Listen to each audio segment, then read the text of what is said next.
morning, good morning. Wasabi, Cal, good morning. Hi guys, how are you guys doing today? I'm late, a little late, just a tiny bit smidgen, kind of smidgen late. I was making breakfast, I woke up late.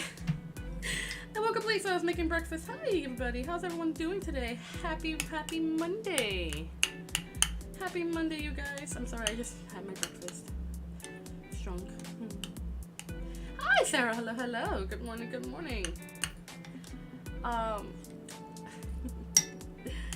I am doing well today. I am doing well. I am making breakfast. I made breakfast, so that's why I was a little late. I made myself a rice porridge because yesterday I had such a wicked hangover. I couldn't eat a damn thing.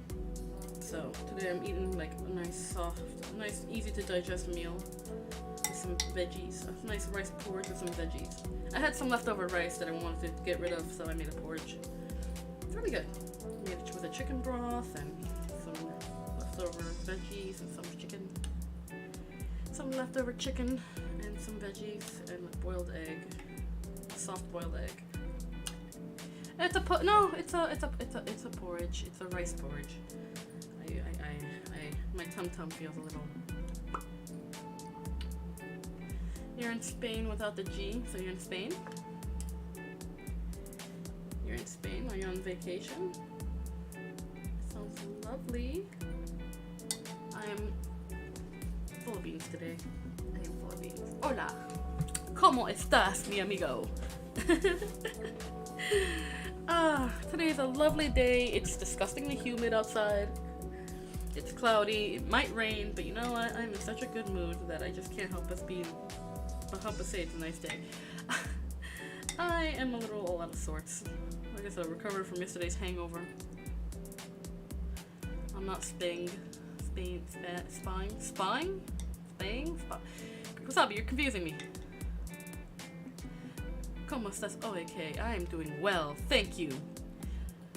Yo estoy muy bien, gracias por la pregunta. I'm doing fine.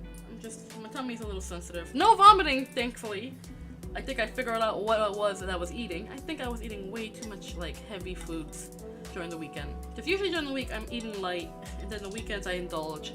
Because, you know, it's the weekend of bad decisions. I indulge just a little bit because, you know, I want to de-stress. I want to be goofy silly. I want to make poor choices for a little while. And boy, did I make some poor choices. I got wasted on Saturday.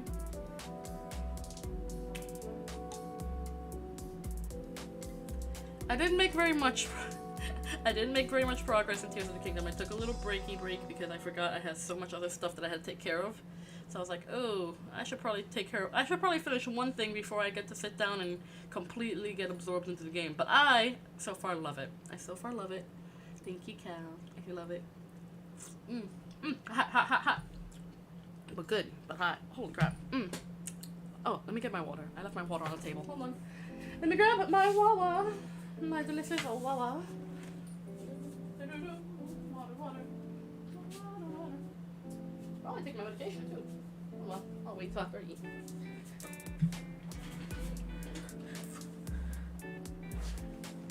I threw up at a beer festival I went to on Friday. If that even things out. Oof.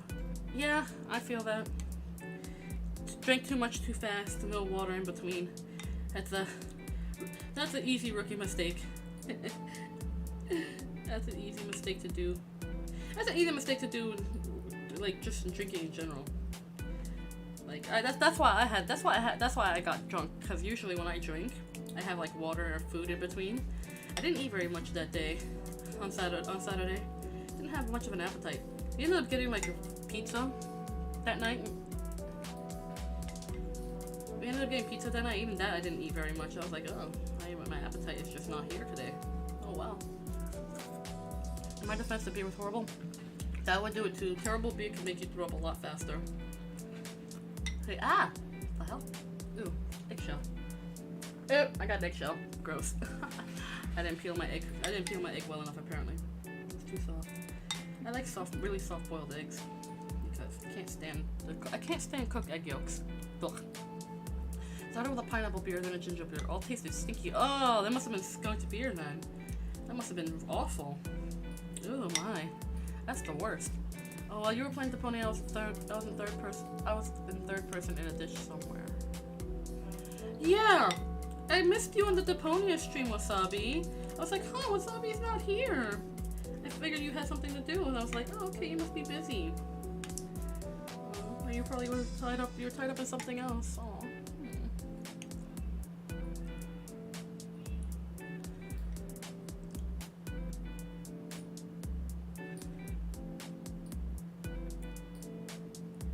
Something about brushing my teeth. That translation's kind of weird. But then, I brushed my teeth this morning. That was the first thing I did. I put my rice in my broth to boil. Then I went to brush my teeth.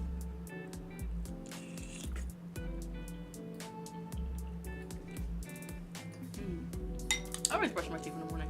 I like having my teeth, so I brush them every day, twice a day, for at least 2 minutes a day. Well, 2 minutes a session, rather. I like having my teeth. You were very busy? That's fine. I figured you were. I think you said that you were going to be busy, and then my one brain cell decided, oh, this information is important. Better throw it out the window. And then I was like, where's Wasabi? The entire stream I was like thinking, where's Wasabi? Like, I missed you. I was like, oh, that's right. And Cal reminded me that you were going to be busy. I was like, oh, that's right. So, we missed you, buddy. We missed you. Oh, this actually came out really good for something I put together in like 2 minutes. Thank goodness I had a lot of cooked rice left over. Highly recommend it if you can make like a rice soup or a rice porridge, especially if your stomach feels a little iffy. It's weirdly comforting. I mean, even though it's too hot to really be eating soup, I wanted soup. I don't like wasting food. And I didn't want to just throw out the rice. But yeah, that was my weekend. We had a lot of fun. We didn't even get to really play games. It was one of those nights. It was one of those nights where you just want to sit on the roof of a building and just talk shit and have drinks and just enjoy your friends' company. It was a very nice night. Like, we were all like, let's play some games, and then everyone was just like, no. Then the night is beautiful. It was a beautiful night, by the way. It was a nice clear night. No clouds in the sky. It was nice and cool. Summer is starting to slowly dwindle down on my end of the world, so the nights are a little cooler. This week is gonna be like one last really big, like, heat wave.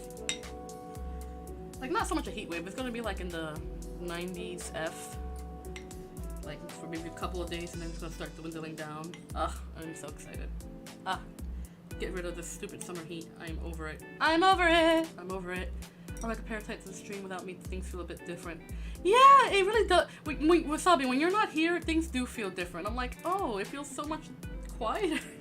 But not in like a good way. It just feels like you're such a big presence, Wasabi, that it's like, it feels empty. It feels weirdly empty. It was weird. Did you end up being the teleportation puzzle? Yes, we did! I figured it out.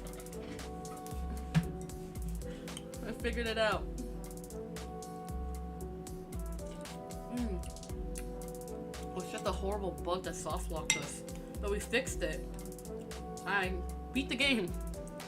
I took my off time on Wednesday to play through Deponia, so that way we didn't have to deal with that soft lock bullshit and have to replay the whole thing on stream again. That would have made me so mad. Sorry for any mouth sounds. I'm just really hungry.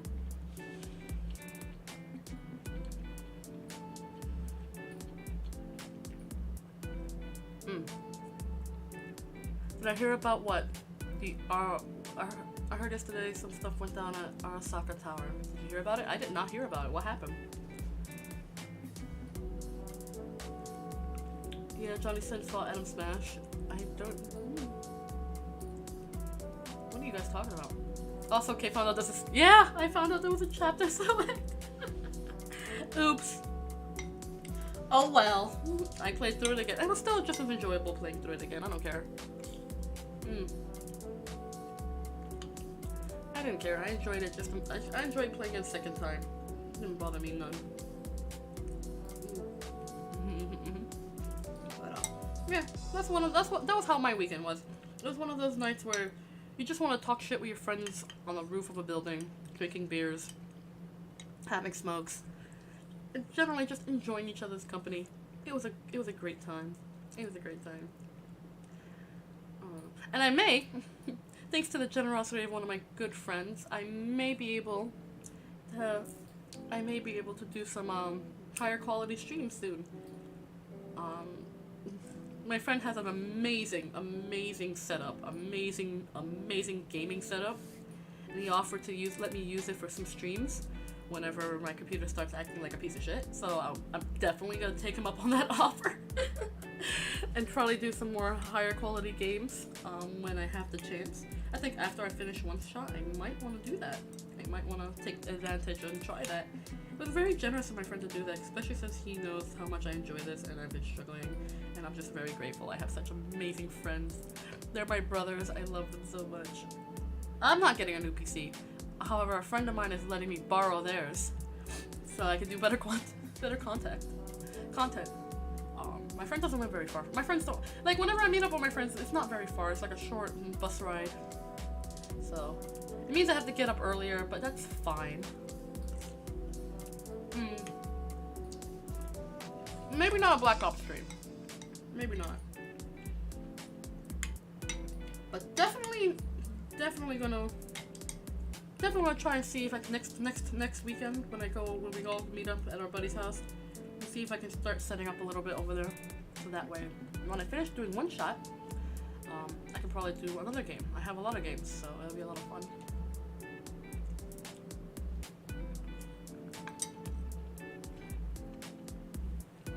So no feet pics. No feet pics, Cal. Feet pics are for when I start getting paid by YouTube.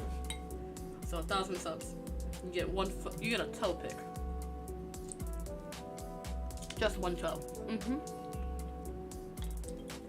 When I hit 1 million subscribers, then you get one whole foot. But that's it.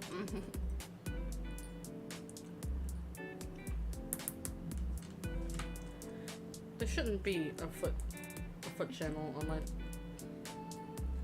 There's no foot channel on my on my stream.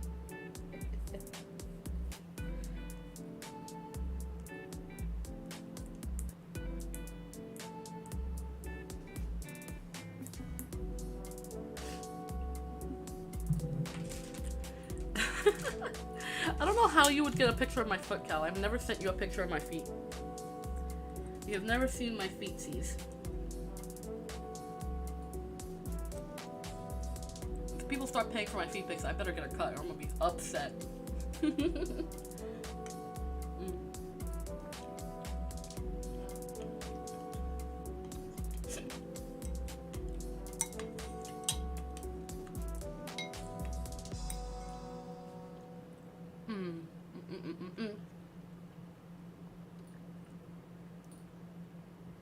You don't have a picture of my. I don't think I. Unless it's like.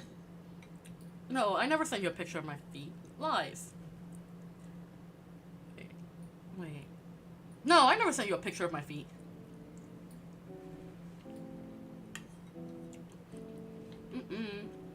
No, you don't.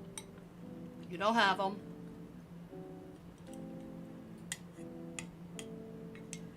I'm calling bullshit. You don't have my feet pics.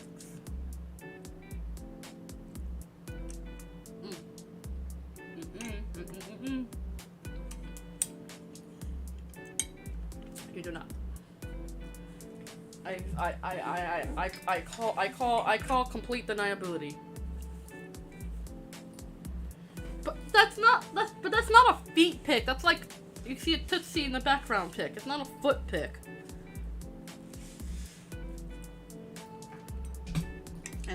I did not send feet pics.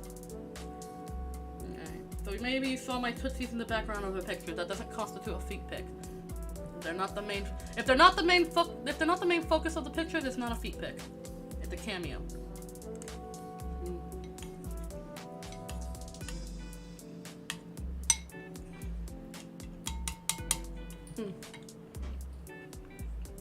It would count on WikiFeet? Well, I don't have a WikiFeet. At least I don't think so. Nor do I want one. I do not want one, please no.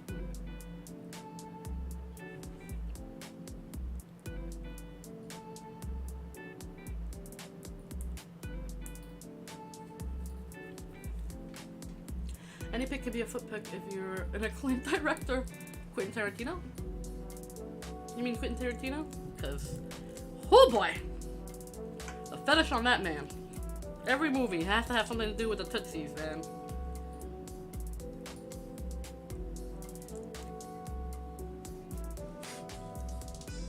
Like, I'm not Quentin Tarantino, my dude.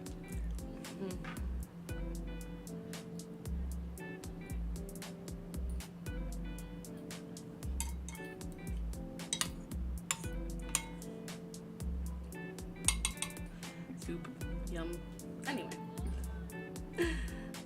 But yeah, that was my weekend. Yesterday I spent my day recovering. I couldn't really eat yesterday because I was just so queasy. I didn't puke. Did not puke. But I was just like, ugh, I'm dying. I slept like half the day, and then the rest of the day I was like, I need to be productive, but I don't want to because I just feel like shit.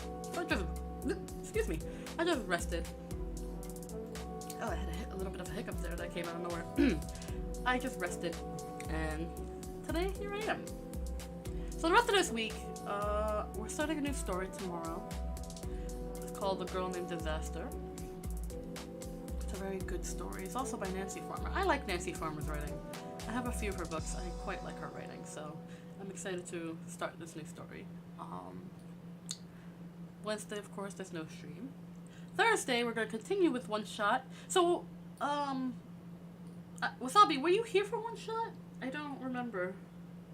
Because, I think you were. Yes, you were. Because we have one more shot. For those who weren't there, we have one more shot through the game. Apparently, this is practically like a New Game Plus, where, things are going to be a little bit different. Thanks to our new Floofle members, Technology, who told me that the end was, yes, you were there, so the end was not that end. The end was not the end, so we're going to be playing through it again, hopefully get through it, because since we know most of the puzzle solutions already, and yeah, so now the game isn't being as meta, because now all the meta moments is not coming from the game itself, but it's coming from the quote-unquote author, the one who made the game, who created the world. So, and now the game is not talking to us through the metaverse, outside of the game, but rather in the game. So it's kind of interesting to see the dialogue again. Why are her parents named her that? I don't know why they named Nico that. Nico is a very gender neutral name because Nico is supposed to be a very ambiguously gendered child. So, but I'm not complaining. It's a cute little name. I guess it's because Nico looks like a cat person, even though they're not a cat person. They just look like a cat person. So, and it's a play on Neko, which means cat in Japanese. So Nico. Still a cute name. Very cute name. Nico is adorable. I feel so sad for Nico having to go through all this shit. They're just a 10-year-old. Oh, I meant the daughter named Disaster or something. Oh, the girl named Disaster. You'll know it through the story. They tell you pretty quickly why she's named that way.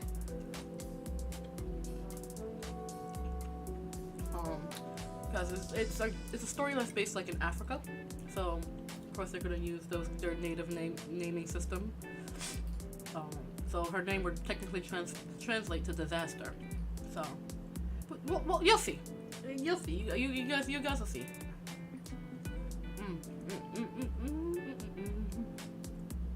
You guys will see. It'll explain itself in the story. So, it's a good story though.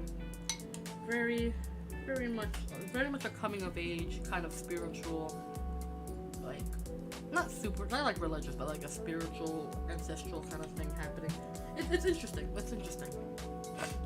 Kind of supernatural to it. You'll see. It's very interesting. It's very interesting.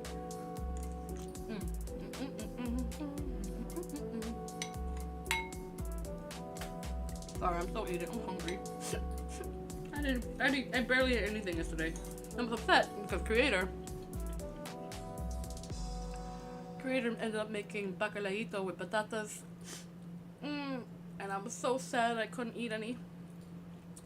because I was feeling queasy. I tried eating a little bit. It was like my stomach was like, no, don't eat this. You're gonna be sick. And I was so sad. Bacalaito, by the way, is salted cod, salted preserved cod. It's like cooked. Like it's cooked in like a tomato-based sauce, like almost like it's stewed. Oh, so good. Very salty though. You have to like wash it before you eat it. Some people don't, which is fine. They want that extra sodium, but it's still really, really good. I love me some good bacalao. Haven't had it in years. Don't really make it very often because bacalao can have a very pungent smell. But it was still very good. If they're ghosts, kind of. They're more like spirit. I don't know. You'll see. If you tune into the story, you'll see. It's actually quite fascinating. Like, it's hard for me to explain it. You have to actually kind of go through the story in order to kind of know what's going on.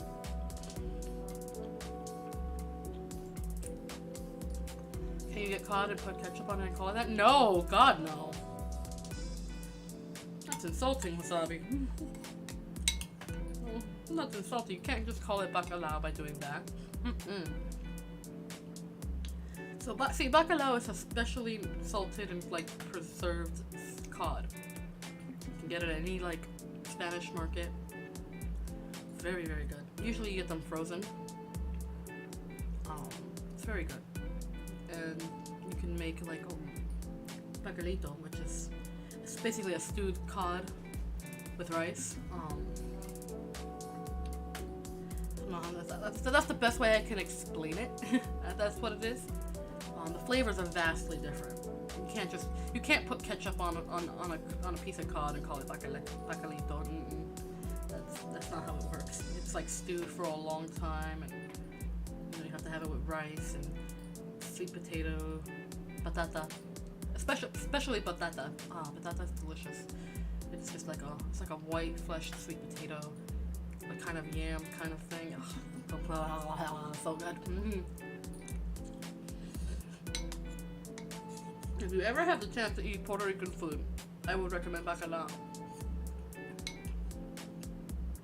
Because, like, specifically like Puerto Rican food, because bacalito is so good.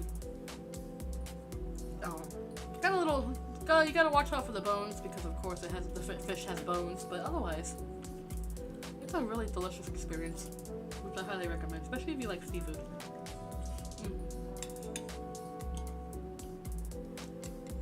So I was sad. I ate a little small tiny bowl of it.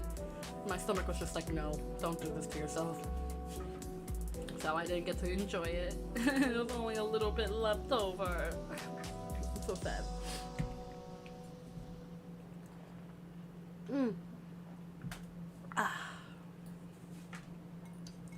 Yeah, sorry for eating on stream. I just woke up so late. Like I looked at the clock. It's like, oh, 10:45. Oh shit, 10:45. I mean, 9:45. Not 10:45. 9:45. I was like 9:45. Oh shit. Okay, I gotta wake up. I was so out of it. I was so tired. I couldn't sleep at all last night. I don't know when I dozed off last night. I'm pretty sure it was well into the early morning by the time I actually finally dozed off. But oh my god, I have such an insomniac night. I could not sleep. I don't think there's a single Puerto Rican restaurant in Australia. That's sad. That's very sad.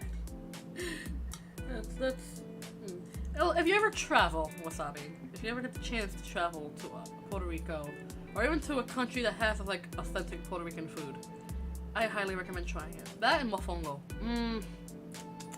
Mofongo is delicious.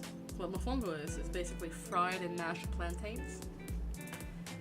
That's usually like served. That usually is like molded into like a cup shape, and it's filled with like a very savory like filling, like meat. Usually it's like meat, like pork or like meat, like chicken. But you can also use like beef and shrimp as well. It's just like served with like a very special kind of gravy and beans. Delicious. Then you can like dress it up with like some garlic oil. Delicious. It's so good. I highly recommend that as well if you ever get the chance. Mofongo. Ah, it makes me miss Puerto Rico. I haven't been there in years. I would love to go back just for the food. Just for the food alone. But yeah, if you ever get the chance to have like actual authentic Puerto Rican food, like the legit shit, like if someone like just not speaking Spanish, it's not authentic.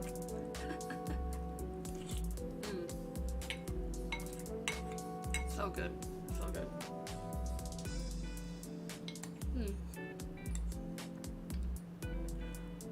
And then there's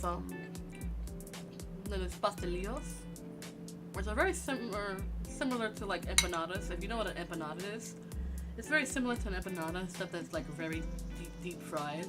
The dough is a little different too. It's like a lighter, flakier dough. Usually the fillings come in like meat and cheese, or meat or veggie.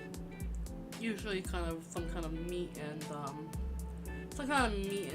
like extra filling. Usually it's meat and cheese or meat and veggies. It depends. Like you can have a ham and cheese pastelillo, or you can have like chicken and veggie. Or my favorite that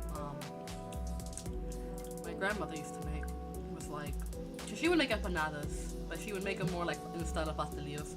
It was always funny. She would call them empanadas because she was from South America, so it was a lot different. Well, it's basically it's kind of like a fried fritter. We have a dough, you stuff it with meat, you fold into like a half moon shape, and then you fry it, and you kind of just eat it like that as comfort food. People will eat that as a meal or as a snack. Some people have it for breakfast. I'm guilty of that. Very, very good. Pastelillos, delicious. And then there's this thing called pasteles that I make that's usually made every holiday season. Excuse me, like around Christmassy times or like the holiday times. Around that kind of like food-based holiday times. Excuse me, I had a piece of chicken in my mouth. And that is the most labor-intensive kind of meal you ever make. It's like, if you are familiar with like, I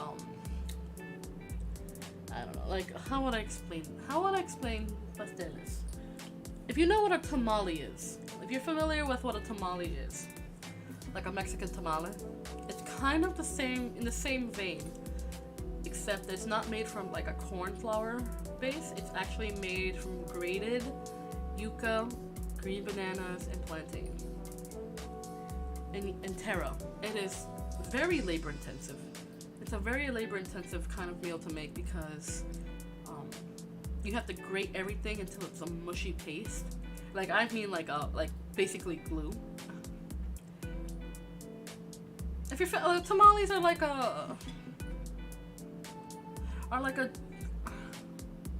you don't know what a tamale is? Have you never seen Coco? The Disney movie Coco? They're delicious. Tamales are delicious. Highly recommend if you get the chance at a Mexican restaurant to have them. Alright. So what you do for pasteles, okay? Let me tell you right now, because that shit's delicious. You get a shit ton of yatilla, yotisa, you get sweet potato, you get taro, you get green bananas, you get plantains. You have to see Coco. Beautiful movie. I loved it. It was great. 10 out of 10 recommend it. It's a good movie. The music in it was great too. I still listen to it to this day. Anyway, you get all these vegetables. Like you have like pounds of this stuff. Depending on how much you make, you get pounds of this stuff because this is the kind of thing you would make in bulk. This is the kind of food that you would make in bulk because it's so labor intensive. Like pasteles, tamales, zhangzi. If you know what zhangzi is, I think I'm pronouncing it right. Zhangzi is it's like a kind of like the same as a tamale, but in China, where they make it with rice and stuff it with like salted meats and duck egg yolks and stuff like that. I don't know what that is. Nando's on Saturday. I have no idea what that is. But anyway, I digress. So you have to grate a lot of this by hand. You do not want to put this in a food processor. It will destroy your food processor. This has to be grated by hand. So you're grating all this stuff by hand until it's a goopy, gluey paste. Mix all that shit together, right? Set that, mix that on with like some annatto oil. Annatto is like a very pungent red seed that's used for like Caribbean cooking. Delicious stuff. I don't know Nando's. I'm American. I'm assuming that's an Australian thing. I'm American. I don't know shit. Anyway, as I was saying, mix that up with some other accoutrement, other seasonings and stuff. Great. Then you make the filling. The filling is usually either pork or chicken based, but you can make it with seafood. You can basically make any kind of filling. Filling is delicious. It's meat, olives, sauce, like a specially made sauce. It's just very rich. It's a very meaty, rich, hearty kind of filling. You're gonna want a lot of that, like almost double the amount of the filling, because usually when you make pasteles, you stuff that bitch with a lot of filling. What you do, you take parchment paper or banana leaves, you spread some annatto oil. You can be careful with annatto oil, that shit stings because it is such a rich, vibrant red color. Beautiful. Easy to make too. You just fry up some annatto seeds in oil, let that steep for a while, then decant it into a clean glass jar and serve. Great stuff. Really gives it that authentic Puerto Rican flavor. Alright. So, you make the filling rich, hearty, extremely flavorful because the actual masa, or the dough, has no flavor whatsoever. So, what you do, you take that dough, you spread it out on your parchment or your banana leaves. Nice thin layer, not super thin, but thin enough that you can kind of stuck the filling in and then wrap it over itself. Fold it kind of like a taco. Right? So you're basically making kind of like a dumpling in a sense. Right? So you do all that, and you wrap it up in the banana leaf nice and tight. Then you tie it together with some twine so that the parchment or the banana leaf doesn't open. Because you're going to boil these. These are the type of food that you boil in order to cook the masa or the dough. So you make a lot of these. Usually you stack them up 3 at a time. So you boil like 2, 3 at a time when you have like a little stack. So you make your packets. Make all of them because it's a lot. Sometimes you have filling left over. That's perfectly fine. You can use the filling for other stuff. It's delicious. Sometimes I like to use it to make. Sometimes I like using the leftover sauces for pastas, or casseroles. Good. So you do that. So how you make it, how you eat, how you prepare them. Usually you put these in the freezer because you're making them in bulk. They last a very long time. I still have some from when I made them last Christmas, and they're still really good. Delicious. I might end up having one of them for lunch later, because I plan on making more this upcoming holiday seasons. So what you do, how to cook it. You take it out, if you eat them fresh, you just put them in a pot of salted boiling water. That's it. You boil them for an hour to cook the masa, because all that is just straight up grated, raw, starchy goodness. So, you're going to boil it, package and all, in paper or in the banana leaf. You boil it for about an hour, making sure that the water doesn't run out. Then, of course, you take it out, you unwrap it and put it on a plate. And you can either eat it just like that or have it with some hot sauce. And it's delicious. The texture of it is not for everyone because the dough itself can be a little squidgy, bouncy. Depending on how you make it, depending on the ratio of your vegetables, the texture is not for everybody. It can be a little baby food-esque, and that's depending, or like gummy, chewy, depending on how long you cook it, the ratio of your ingredients, and generally how finely you grate your masa. How do I remember all that? Because it's my culture. This is something I've been doing for years. Me and my dad will be the ones making these together. It's a bonding experience. It's a family bonding experience. Usually, when people get around together to make pasteles, it's usually like a family affair because it takes a lot. It's a lot of work. The more hands you have, the better. So usually it's a family affair. So it would be me and my dad normally because we are the ones that really want to put the effort in to make it, and it's a good bonding experience. I enjoy it. So I remember all this because it's such hard work, you know. And we make them every year. Sometimes twice, 2-3 times a year.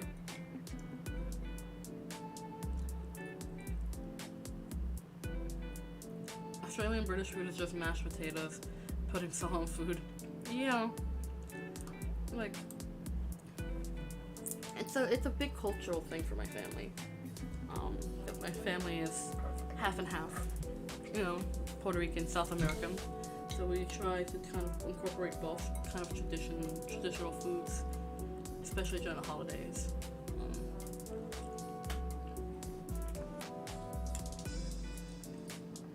It will make the holiday season is gonna be rough this year because my grandmother was the one who would make a lot of traditional South American food around that time, and it won't be the same without her. I miss her so much. I got sad like the other day. I was thinking about her and thinking about the holidays and not really looking forward to it this year, but you know, I'm gonna try. I still have my grandmother's recipe book. She wrote down every recipe she ever made. It's in Spanish, of course, but my ability to read Spanish is gonna get tested very, very harshly as I read through her stuff. I'm gonna ask my mom. I know my mom has it, so I'm gonna ask. I'm gonna ask her, see maybe we can make something for the holiday season for her. Yeah. But you know, it's a bonding experience. One of those things that it takes a village to do, but you kind of don't forget with how much effort you put into making something how to make it. Carry on the legacy, yeah. And yeah, it's gonna be a very hard holiday season this year, so I'm gonna try.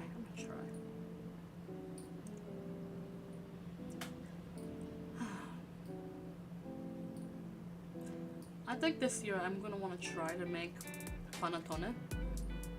The panettone is Italian fruitcake bread kind of thing. It's delicious. It really is. It's one of the few fruitcake bread kind of things I'll eat. Like if you go give me a regular fruitcake, I would slap it out of your hand until you get that garbage out of my face. But panettone, I like. I think I might make one. I used to get one for my grandmother every time the Christmas season comes around and they start selling panettone like that. And I'm gonna get her one. I'm gonna make one, rather. I'm gonna make one in her honor. It's gonna be nice. Well, anywho, I digress. I like cooking, and traditional food like that is great. Plus, I have a cookbook that also that has a lot of traditional Puerto Rican food that some of which I have never heard of. So it's a lot of fun to kind of try those kind of home recipes. I guess you can call them home recipes. You know, of my culture, and it's really cool. Okay. I spilled soup. Hold on.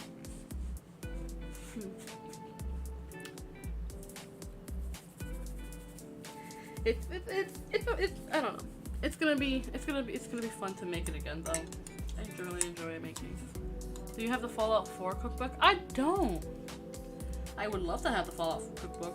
I actually bought a Fallout cookbook, but it was for a gift for a friend who is obsessed with Fallout, more so than I am. So I ended up sending it to him, and from what I hear, it gets a lot of use, which makes me happy. But I would love to have a Fallout cookbook. I would love to have like those kind of game or movie themed cookbooks to kind of have like different recipes to try. It just looks so good. I'm done with my soup! Yay! But I would love to have like, I have like a ton of cookbooks. I have books on like food preserving too. I like cooking. You guys already know, I like cooking. So for me, if you got me a cookbook, a really cool cookbook for Christmas, I would be a happy, happy kitty.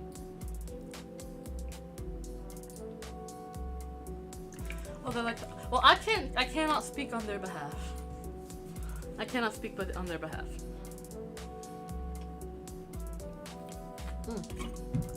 I cannot speak on their behalf. So, I just know that they're very big fans of Fallout. Which is valid because the Fallout games are so good. They're so good. So good. Not many people like playing them, but I love the game. I find it more weird that people don't like the game. It's so much fun. Makes me want to play New Vegas again. Or 4. I think I have 4 as well. I haven't looked at my Steam in a while.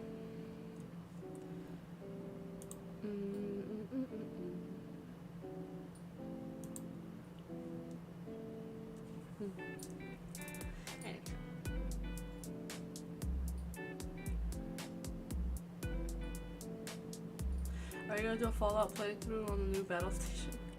Maybe. I haven't decided what game I would want to play. I want to play Resident Evil. That's what I really want to play. I wanted to play Resident Evil 7 for like the longest on PC. And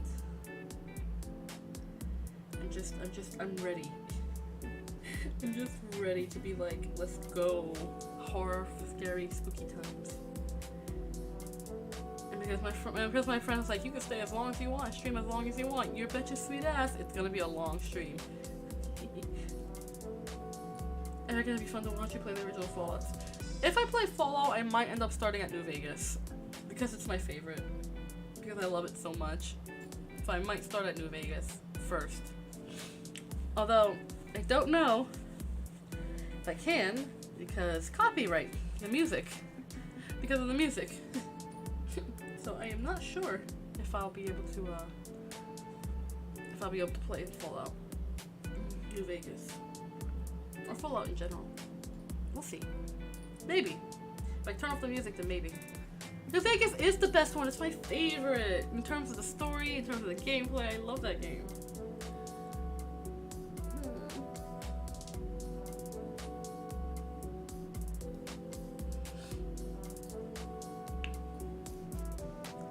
So I am excited.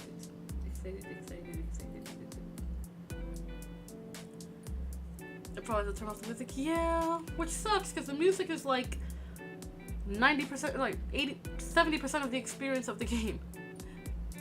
Love the music. It'd suck. It would suck to do that, but you know, it would be necessary. The real question is, how do you enter the strip? That's a good question. Anyway. Anywho. Let's see, what else? What else can we talk about? Because today I'm full of beans. I am full of beans, but no idea what to talk about.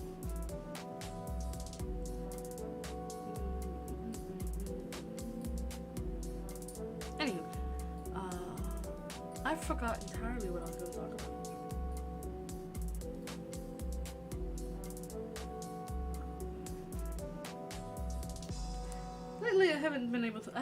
Lately I have had no idea what to do with myself.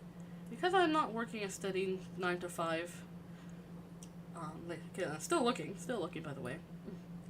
But because I'm not doing a steady 9 to 5, I have been beating my head against the wall in the figurative sense. Because I have no idea what to do with myself throughout the day. I'm so bored. So bored with my life right now. Like outside of streaming, I really don't have very much going on. You know, kind of drive me a little bit crazy, a little bit funny, a little bit goofy, a little bit daffy. It's driving me a little bit crazy, not doing much of anything in my life right now. Oh, yeah. So Renaissance Fair season is coming up. And my lovely nerd friends are like, we're gonna do a Renaissance Fair in a couple of weeks, and I was like, yes. I was so excited. I love the Renaissance thread. I always called it an NCR trooper on camp golf and steal the rifle outfit and sneak into the cab. The carrying it into that way on the railway. Nice. That's an efficient way of doing it, I think. I don't remember. It's been so long since I've actually played New Vegas that I don't remember too much of the game anymore, except for like key plot points. Oh, even that's like vaguely foggy because my terrible memory. But yes, I'm going to a Renaissance fair in a couple of weeks. I'm excited. And also, I have something to do now because one of my friends was like, hey, you know how to sew, right? And I was like, yes. He's like, can you help me make a Cthulhu cultist robe? I was like, oh, yes. Yes. Yes, I can. I can absolutely do that. But since I no longer have a sewing machine, thanks to creator accidentally breaking it, I would have to make it by hand. So I would have to make a very simple pattern. I think I have a very simple. Hi, Icy! Icy secret account? Oh my goodness. What an honor to have your secret account, Icy. How you doing, friends? It's been a while. How are you doing? How you doing? I hope you're doing well. Hope you're doing well. Anywho. Yes, so I'm excited. I'm gonna go as an elf. It's gonna be fun. Like an adventurer elf. It's gonna be fun. Or an elf maiden. I don't know. I have a few Renaissance-esque kind of clothing. So, but you know, I'm gonna finagle it. I don't have time or money to actually buy a new dress. A new Renaissance-esque dressing kind of stuff, like costumey stuff. I don't have time for all that. I'm just gonna take what I have and make it work. I have pointy ears. I have the pointy ears. I have the pointy ears. I'm gonna find a way to use the pointy ears. And we'll wear a wig as well because my own hair is not as long as it used to be. It's getting longer. It's getting longer. It's grown past my chin, which I'm really happy about. So, but I'm gonna wear a wig. I had gotten this really pretty like redhead wig that I've wanted for some time. And I got it, and I'm gonna wear it. I'm gonna be like a redheaded elf. It's gonna be funny. Did I hear cult? I'm making a Cthulhu cultist robe for my friend because they were like, I wanna do a cult of Cthulhu bit. He's gonna hold up a sign that says, "Do you have time to talk about our Lord and Savior Cthulhu?" It's gonna be funny. He has like a prop tome and everything.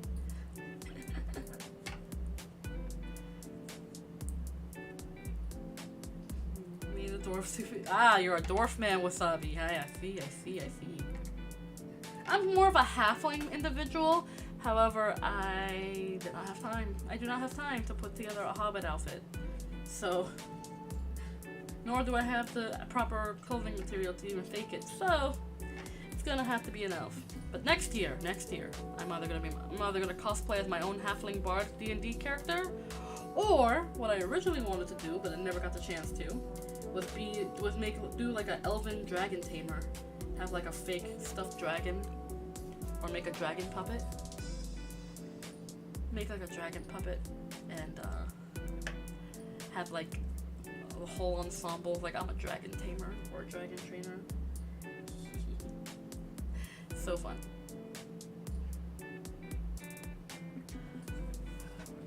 Oh my god! Excuse me. Oh, that was. Ugh. Oh, that was very unpleasant. Ugh. Anyway, ugh. I guess I still have some indigestion from yesterday. Yeah, yesterday I had the worst indigestion from that hangover. Eating was not fun. Ugh. Hi, John. Hello. Sorry for the belch. Ugh, I just caught a sudden case of indigestion. Ugh, my stomach is not happy right now. Of course, it always happens when my stomach wants to be stupid. I belched, I burped, I'm sorry. I'm only human. Air comes out of me and just the same as anywhere else, okay? Quality content. You want good content, you go watch Iron Mouse. You want fun, entertaining, honest content, you come see me.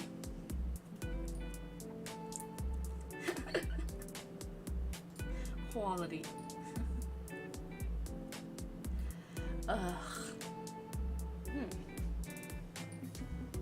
Okay, fart. I have not farted on stream. At least not audibly, at least. You would never know if I farted on stream. You would never know. Burping, yes. Sneezing, yes. Coughing, yes. Hiccups, yes. But a fart, you would never know.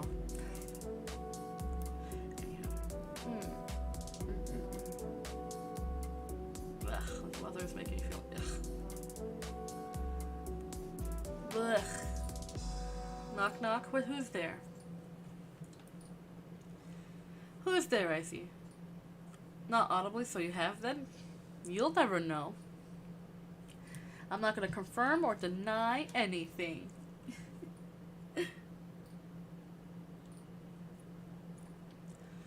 But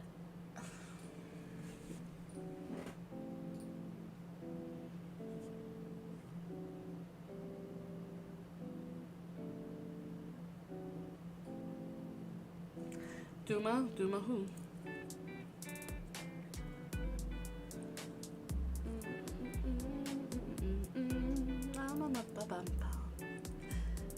Let's see. I have no idea where my fluffy children are. They have disappeared somewhere.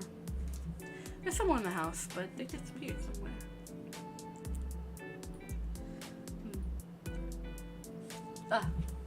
I'm gonna be right back real quick, you guys. I gotta take my bowl to the kitchen. It's starting to smell a little bit like the eggs that I just ate with my soup. So just give me a few mementos. I shall be right back. Just give me a moment. Let me wash my dishes. I'll be right back. Be right back. Be right back.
Okay, sorry about that.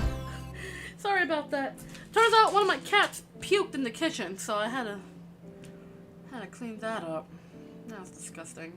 But I'm back. I'm back. I'm back. I hope I didn't keep you guys waiting. I'm so sorry if I did. One of my kitties had a little hairball incident, so I had to make sure that was cleaned up. So sorry for the delay. I don't know about you, but if you ever stepped in cat vomit without realizing it, it's disgusting. It's disgusting. And Yahoo. What I missed? Did I miss anything fun? Did I miss anything cool? Anyway. Oh, so yeah, Renaissance Fair. I'm excited. I'm gonna go to Renaissance Fair. I haven't been to the Renaissance Fair in years. It has been years since I've been to a Renaissance Fair. Oh, sorry. Just going through some stuff real quick. Hold on. Yeah, empty out this little makeup bag of mine that I have here. It's just full of crap. Hi, gamer lover. Hello, hello. How are you doing, friend? I hope you're doing well today. Yes, I'm excited for all the things that are going to come. I'm excited to keep myself busy. I'm going to be able to make stuff and do stuff, and it's going to be a lot of fun. So, excited, excited.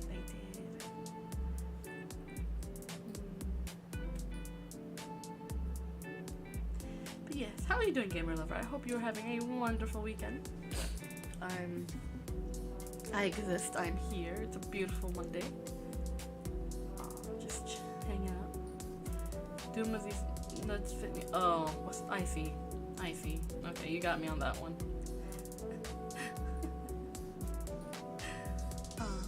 True gamers throw their plates outside the window. I'm not gonna throw my plate out the window. I only have so many dishes. I'm not gonna throw my plates out the window. I'm excited because I'm going to play Kirby the Forgotten Land. Nice!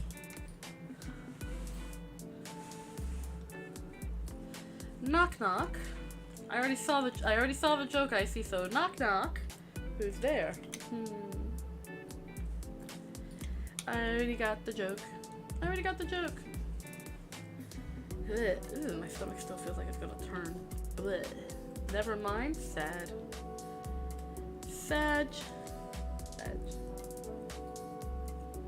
Hey, if you had another knock knock joke, I would have walked into it. I would have willingly walked into it. But yeah, I'm here. I'm chilling. I got the Binding of Isaac Afterbirth. Nice. I've wanted to play the Binding of Isaac games. I definitely may want to invest in one of those games. It's gonna be a lot of fun. Oh, I don't know if you can hear that. It's cicada season in my neck of the woods, because it's almost the end of summer, so the cicadas are coming out. It's gonna be like that for a while. It's gonna be like all the chirping and cicada noises as they try to repopulate before their death. It's gonna be a fun time. I like the sound of cicadas. Just tells me that summer is coming to an end.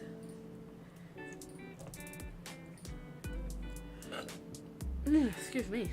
Got a little indigestion. Despite eating a fairly benign food, I have an indigestion. I did add little hot dogs into it though, because I like the taste of hot dogs.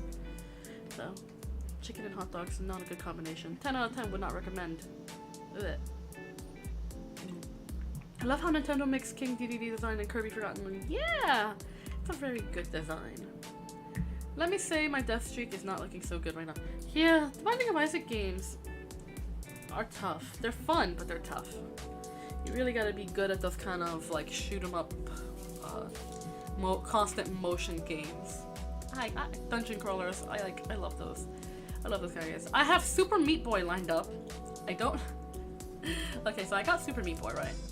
Now I don't know if it'll work, but I think to take a break from, you know, the usual silliness of you know, our games, I might at some point end up playing Super Meat Boy. Maybe instead of One Shot this week, I might play Super Meat Boy. I don't know. I do want to continue playing One Shot. One Shot is such a great game, but I also want to do something goofy and silly, and I don't know if I don't know if I want to start, if I want to play Super Meat Boy.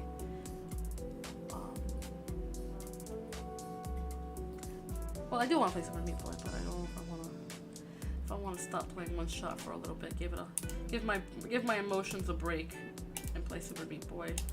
Well, playing Super Meat Boy would not be giving my emotions a break. It'll just be a super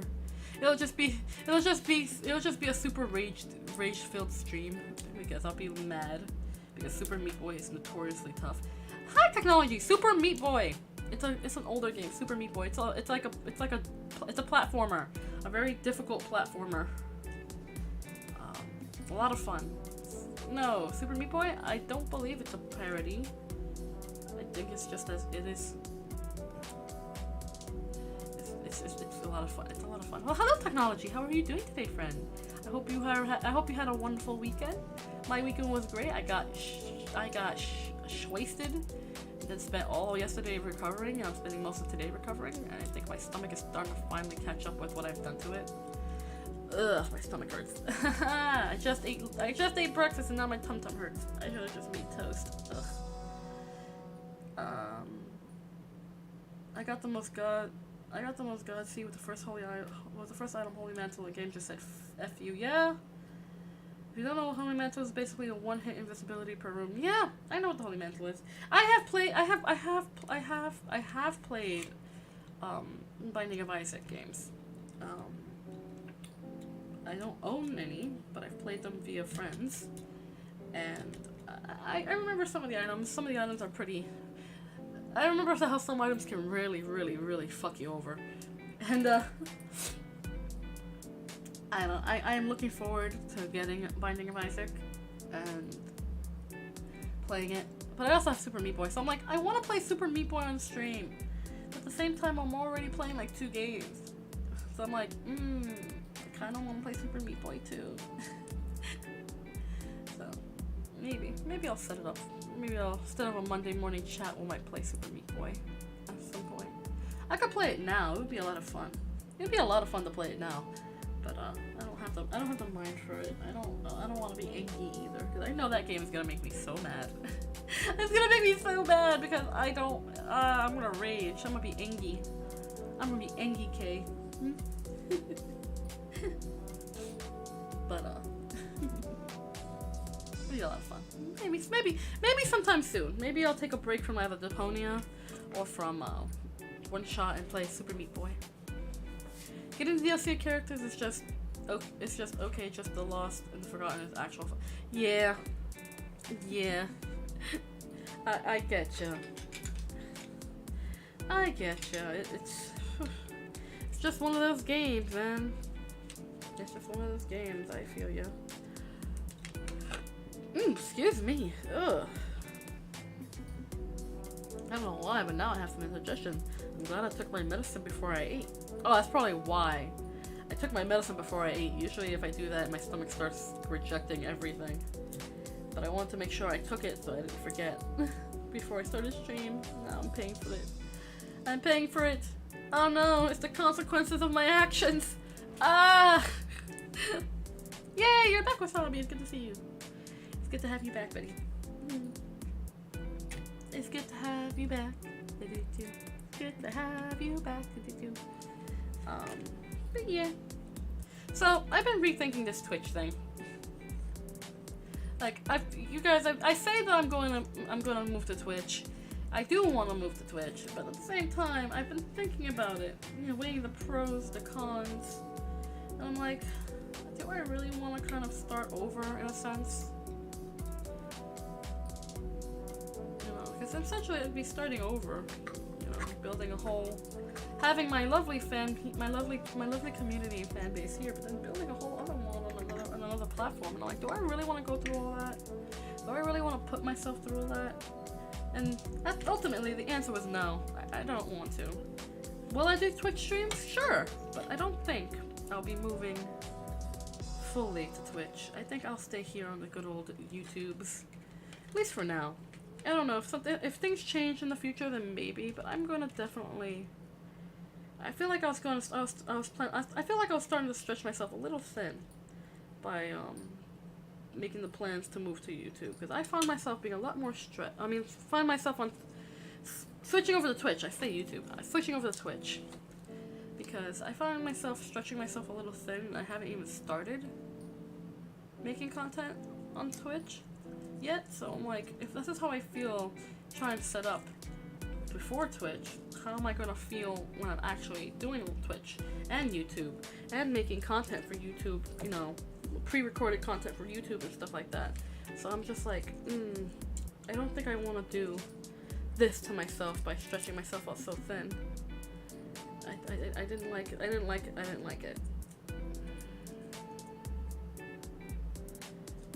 So I don't know. I think I'm gonna stay here on YouTube for now. Like I said, things can change. I can always change my mind, or I can also start streaming on Twitch as well. But I think I'm gonna stay here on YouTube because I'm comfy here. You know, I'm already stressed out enough when YouTube wants to act like a butt. If I do it with Twitch too, I'm just gonna have a full mental breakdown. But I think I'm happy here. I think I'm trying too hard to stretch myself a little bit thin here, so I'm going to just stay for now on YouTube. Will I move to Twitch at some point? Yeah, but no, I don't think I'm gonna do so soon. I think I'm gonna try and plan a little bit better and establish a better routine for myself, if that's the case. So I'm staying here on YouTube for now because I just thinking about it a lot, and I don't know. I would rather. I think I would rather stay where I'm comfortable at for now, especially because I do have my limitations with my potato of a computer. Oh, my poor potato. So yeah, I think that's what I'm gonna do for now. I'm just gonna stay here on YouTube. YouTube gang. Though if you do go to Twitch and get partnered, I can give you my Twitch Prime subs. Aw, Wasabi, that's so sweet. You should move to Kick and do gamble streams. I don't gamble. I do not gamble. I have terrible luck when it comes to chance games. So I would rather not put myself through that kind of hell. Besides, I don't really like gambling. Not my thing. I'll do it for fun when there's no real stakes to lose. But I don't think I'm going to. I don't think I will be gambling anytime soon. That's why I don't go to casinos. Like, I'd be invited. Like, some of my other friends would be like, "Hey, Kay, we're going to a casino in this part of the city. Do you want to come along?" And I'm like, no. Hi, boo boo. What's up, my booby boy? What's up, my sweet baby boy? He was all over me when I came back home from my weekend of bad decisions and hanging out. And he was all over me. My goodness, my sweet baby. He even jumped onto the bed and cuddled with me, even though he hates cuddling when it's hot. He has cuddled up and snuggles with his mama. He's such a sweet baby boy. My goodness. What's up, buddy? Are you still feeling clingy? Here, let me clear up a space for you so you can lay on the table. Here. That's a good boy. Oh, he's a good boy. What's a good boy? Oh, my sweet baby boy. All over me, I swear. Here's a try and true method to winning gambling games. Just simply don't lose. Ha. Ha. I mean, yeah, Wasabi, that's great advice right there. Great advice. If you want to win at gambling, don't lose.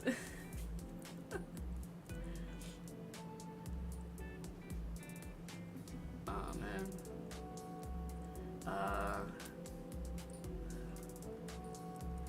Okay, the hardest character I think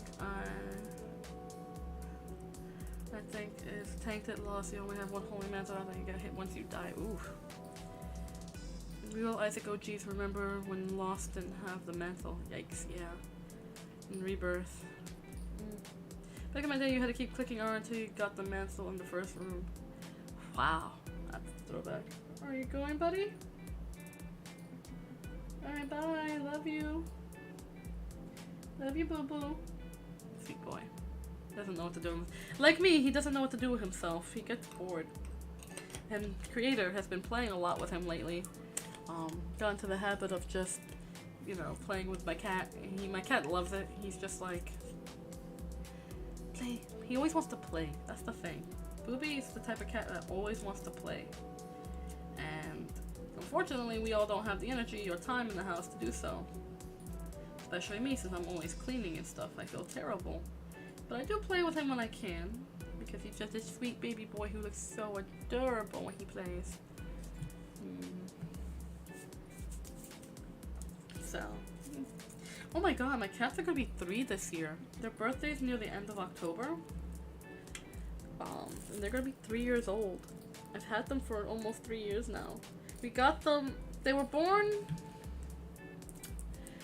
you know, we got them when they were, when I got Beans and Booby, I got them when they were only a couple of months old. So,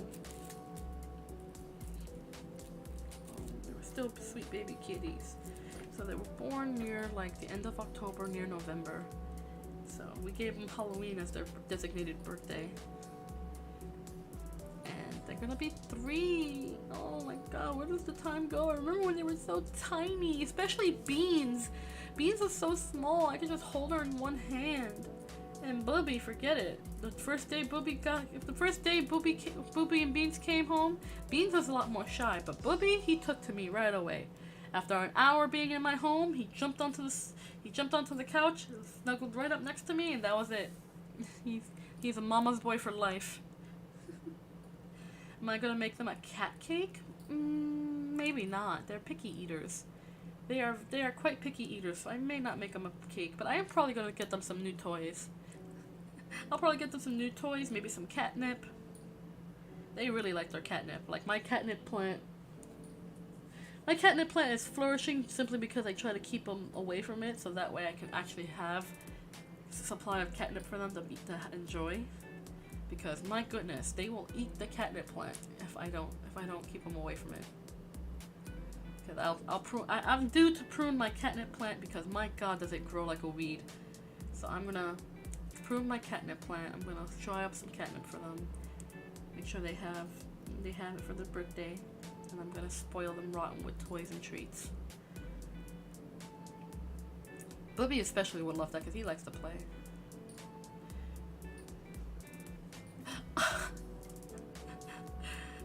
One day it said there's a lost rebirth without Holy Mantle. What I did. And what did I get the first room? I got Ludovic and somehow survived the first room. And second room and got Brimstone and died. Oh, rip in peace, Icy. Never do lost without some form of protection. Got you. 2 ounces of catnip with the purple angel strain. Funny enough, when I went to the last time I went to the pet supply store, I was getting a new basket for their toys because the one I had was a wicker one that broke. So I was getting them a new toy basket, and I found some catnip they call Meowie Joanna. Yeah, it's called Meowie Joanna, and it looks, the catnip container looks like a medicine bottle. I will post a picture. You know what, wait, let me go take a picture of that. Hold on. It's the funniest thing. I gotta get it on my nightstand table. It's called Meowie Joanna. So it's a catnip, and they have like these catnip blends, right? They have these catnip blends that's usually like catnip with some other kind of herb or plant that is safe for cats that they can enjoy. The one I got is called Honeysuckle Haze, which is honeysuckle and catnip blend that the kids really quite enjoy. But there was this other one called Purple Passion. There was like a silver vine, lavender, and honeysuckle mix, and I was like, ooh, that would be so fragrant. I think the cats would enjoy it because they try to eat my lavender plant now, which is why it hasn't flowered yet. Ugh. Hold on, I'm gonna take a picture because this bottle is hilarious. The cat looks so stoned on the bottle. It's the funniest thing. I'm gonna post it in the Discord, so if you remember the Discord, You'll see exactly what I mean.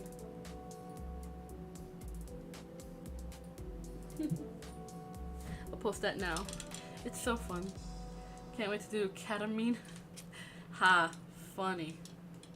I would never give my cats anything that would hurt them. But the fact that this exists, it is actually the funniest thing. They have a version for dogs too, which I thought was funny. I think it's the funniest thing. Hold on, I'll post it in general. I'll post it in the general chat, so if you guys are there, 3 pictures. You also see my manicure that's starting to fall apart.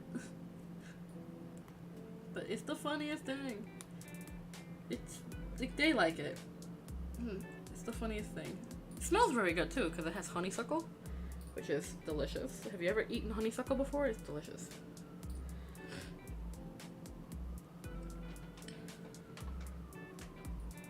Excuse you, sir. Who told you to get up there? Come here. Sir. Here's Mo. My sweet booby boy. Get down. Good boy. I bring out the catnip, he starts acting goofy. You want some catnip, buddy? You want some nip? Here. Catnip. Here, take a sniff, take a whiff. Take a smell. Here, want some? I'll put it right here for you. Come here.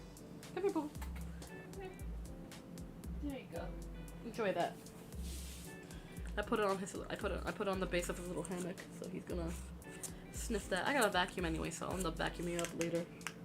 Oh, there he goes. He's eating it. You gonna enjoy the catnip, buddy? Yeah. He's enjoying it. He's enjoying it. I eat it. You can. It's not gonna do very much for you. It just tastes like herbs and flowers. It'll just taste like herbs and flowers. Oh, there he goes. He's scratching at his post. He's so funny. He lays on top of his catnip. He doesn't like roll around in it. He just lays on top of it and then he just starts scratching whatever surface is on. This time I put it on, usually I put it on his scratch board so that way he can like trim, you know, keep his nails nice and manicured because, oh boy, do these kids have murder mittens? Oh, there he goes. Now he's rolling in it. Goofy boy. These kids have murder mittens, so yeah, this cat, yeah, the cat in the bottle is completely, he's toasted. You can tell he's baked like a pie. He is roasty toasty and having a good time. Alright, I'm gonna head out. See you, I'm the one who observed. Aw, see you later, Icy. I hope you enjoy the rest of your day. I hope it's a good one. I hope it's a good day. As for me, I'm about to do the exact same thing as Boopy's doing. And that is having a good time. He's gonna have a good time. I'm gonna have a good time. Because who doesn't want to have a good time? I'm gonna have a good time. And it's completely legal. I'm an adult and it's legal where I live, so I'm gonna say that disclaimer right now. Human catnip is legal where I live. I am allowed, and I am of legal age, and I have legal documentation that I am allowed to imbibe. A lot of people will be like, oh my god, you smoke pot? And I'm like, yes, I smoke pot. Because I'm legally allowed to. It's actually medicinal. I have a whole thing about it. Like, and that's work. Like, they will not, like, if anyone ever lives in if anyone lives in a state or a country where you can get medicinal marijuanas. Yep, he's gone. He's gone. Oh shit. He's gone. He's rolling around in the pile of catnip I left him. He's having a good time. Oh, buddy. You having a good time? You having a good time there? Oh my god, it's the cutest thing. You having a good time? Is it good? Yes. Beans will come out of nowhere when she smells it. Because she also likes the nip. Kay also brings together. Yep, and it's legal where I live, and I have a medical card to prove it. Because I have terrible, terrible anxiety and health issues that cause me a lot of pain. and most painkillers make me very, very ill. So I cannot take them. So that's an unfortunate truth. It sucks when you can't take painkillers for chronic pain. Beans? Oh, you know, wherever hidey hole she's in, because I'm pretty sure she smells catnip too. Feeling it now, Mr. Cramps? Just do crack? Nah, crack is like the opposite of what I need. I don't need to be hyped up, I need to be calmed down. I need to be calmed the fuck down. I can't be hyperactive. Medicinal crack. I do not endorse the use of any substances that may be illegal in your living in the country, state, or continent that you live in. I do not condone hard drugs. I only condone the medicinal kind, the non-addictive kind. So, you know, pot and shrooms. It's so funny! I just found out that shrooms are legal where I live. So, that was fun to find out. I was like, wait. I went to a shop.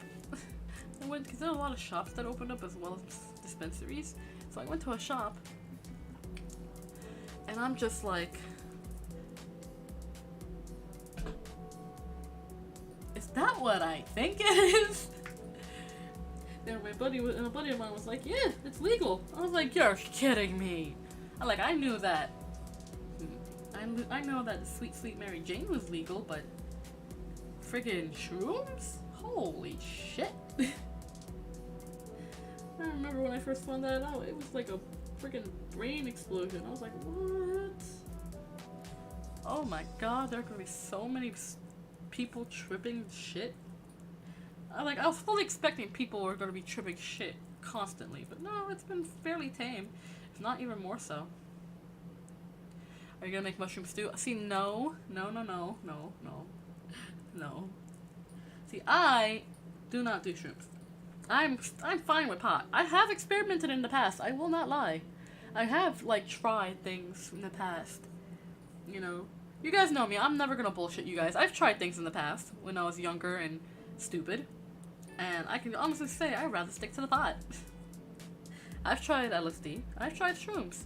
I would do shrooms again, but I have to be in a really good mental health place to do so, because my god. You don't want to be in a bad mental space when you do shrooms. You do not. So, would I do it again? Maybe, if I feel particularly party-hardy-ish. But I think I'm good with what I can. I'm good with pot. I am good with the Maui Joannas. Alright. I do not condone using drugs. I use marijuana for medicinal purposes. I have gone to doctors in order to get a medical card, in order to go to dispensaries in my home state where it is legal. I do not condone the uses of drugs recreationally. But if you're an adult, I can't tell you what to do.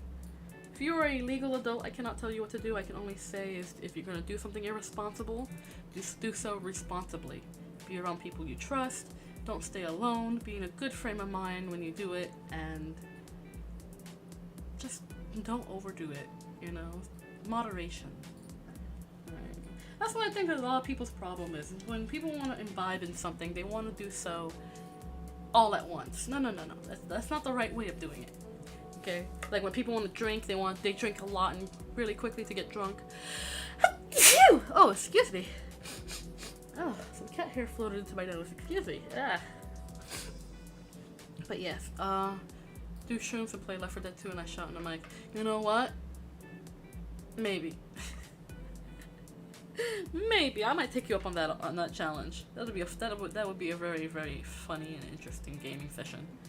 You, me, maybe I can rope in Lampy and Cal, all four of us. I'm shit-faced on shrooms, maybe. But yeah, no.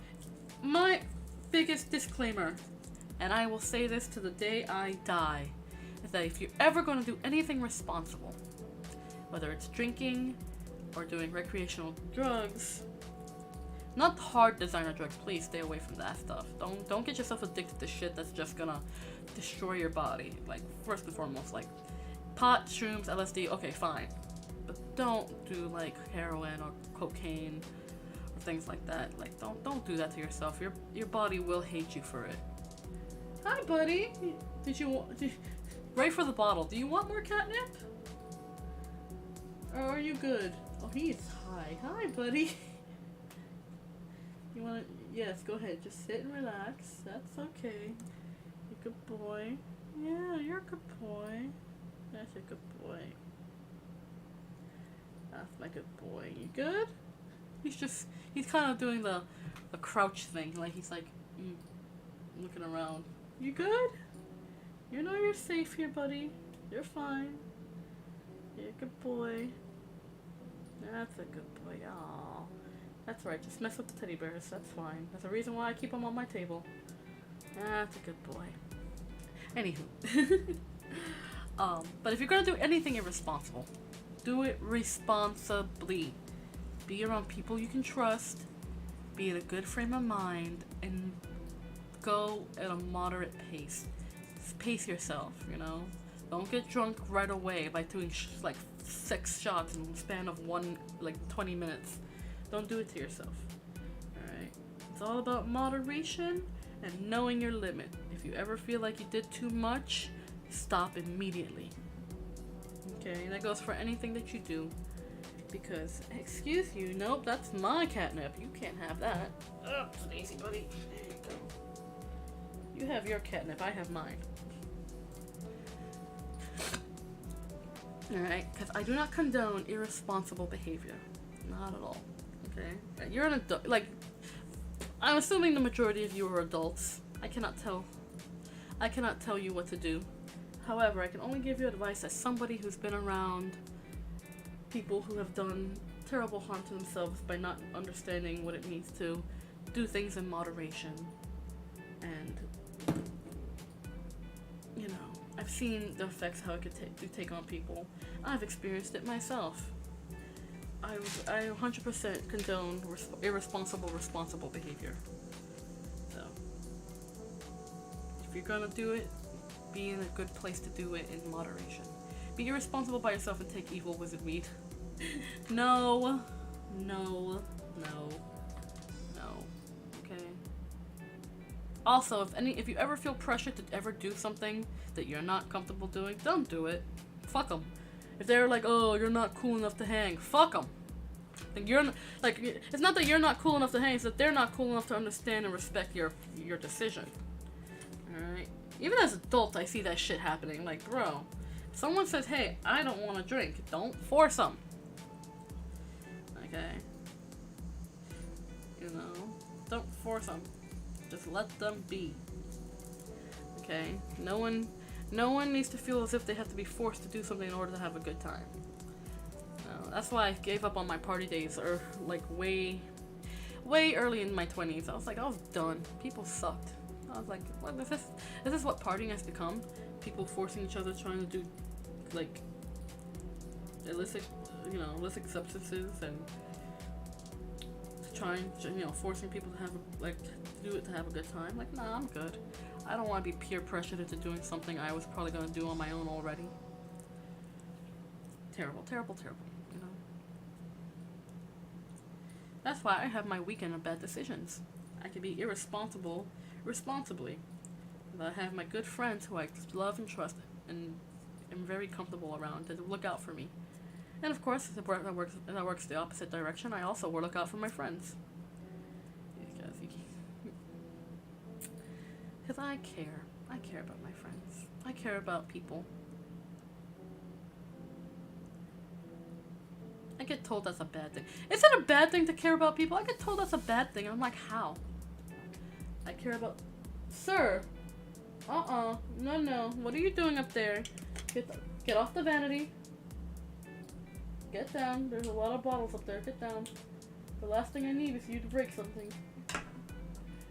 Down. Good boy. Oh, you're such a good boy. You want a treat? You want a treat, buddy? Oh my god. Oh my goodness. Oh my goodness. Oh, look at that. I shake the treat bottle and even beans comes out. Babies, babies. Oh my goodness. Oh my goodness. They're so, yes, buddy. Oh my goodness. Stop trying to jump on my lap. I got you. You're gonna get a treat. Okay? You've been a good boy. You're gonna get a treat. Yes. He's climbing all over me. It's amazing. Ready? Ready? Ready? Here's one. And here's two for you. Go ahead, Beans. Go ahead, Mama. They're one of those treats that you could, they're like playtime treats where they're meant for like cats to smack around and play with. Is it good? Buddy, that's your sister's, you little fat ass. Lulu, did he take your food? Did he take your food, my little bean? Here you go, Mama. Here you go, Mama. Here you. Hey, fat boy, here. There you go. Such a fat cat.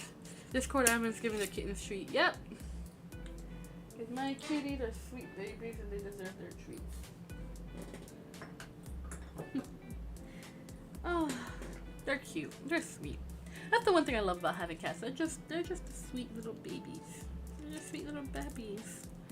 They're funny little fellows. Beans, you want some catnip? Come, look. Come, let me get you some catnip.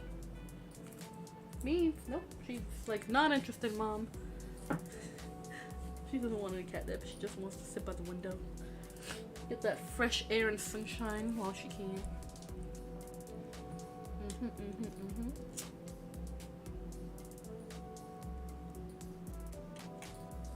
I also want to get some fresh air and sunshine. That's what I might do today. I should do some laundry. Today I was going to be lazy, but I think I'm going to do some laundry. Get outside and get some fresh air. It's a nice day. Like, it's a little cloudy, but it's not rainy. Did you hear that Charles Martin will no longer be voicing Mario? I heard! I mean, he is a very old man now. It wouldn't surprise me if he wants to retire simply because he's old and he's tired of doing it. Or he can no longer do it for like long periods of time. Which is fair, because voice acting does take a lot out of a person's voice. Like, on my off days, I play Monster Prom with Cal. Mostly because we both want to just make progress with the game and have fun. And after a session or two of gaming, my voice is like hurting because I'll do like Polly's voice, I'll do Vera's voice, I'll do Miranda's. We've been playing like the DLC, so there's other characters too, like the big blue muscle mommy Oni girl, demon mommy, who has like this very, very tough voice. There's Miranda, who also is like a princess, you already know. But I like to think I've been getting better with doing certain voices. It's something I've been thoroughly enjoying. I definitely want to kind of do more voice acting. Like, try to do it more seriously, which is what I've been trying to do with One Shot. Mostly with Nico, because Nico has such a soft voice. Like, I want to give Nico like a soft kid voice. Like, oh, I want to return the sun because I want to go back home. You know, I try to do a little lighter voice. My voice only has so much range because I'm aware of my voice having so much range. What's my best voice? It has to be my Polly voice. You know, the ghost girl in Monster Prom, the one that does a lot of drugs and questionable behavior because she's a ghost. I love doing her voice because it's like so high pitched and valley girlish, and it's just so much fun. Also, Miranda's voice, the fish princess that's genocidal. Love doing her voices because it's very Disney princess-esque. Oh, and that very tough girl voice that I did for Dahlia, the blue Oni muscle mommy from the DLC. Oh, her voice hurts my throat, but I enjoy doing it because it's just that. How would I do it? It's just like, yeah, I'm gonna rule the 8th circle of hell. Damien LeVay has nothing on me. You know, that kind of voice, and I'm like, oh, it hurts, but oh, it's so much fun. Or like Polly's like, OMG, I'm gonna do a whole bunch of ketamine and go to a rave. So that sort of voice. Like those kinds of voices are like my favorite to do because they're just so extreme. And there's also Miranda, who's very Disney princess-esque. Like, my name is Miranda. My name is Miranda Vanderbilt, and I'm the princess of the Mer Kingdom. I have all sorts of serfs from everywhere from eating to committing mass genocide. You know what I mean? Like, those are the kind of voices I love doing. They're very fun. I'm trying to expand a little bit more. You could be the next Mario? Nah. I can't do the wahoo! Yippee! Wah wah wah! I can't do it. I can't do the Mario voice. It's not it's not in me to do it. But I'm trying to practice my range. I'm not great. I'm not a professional by any means. This is fun for me, so it's something I'm gonna practice. I can't be the next Mario. I can never live up to that. I can never live up to that kind of legacy. I don't have enough. My voice is not iconic enough.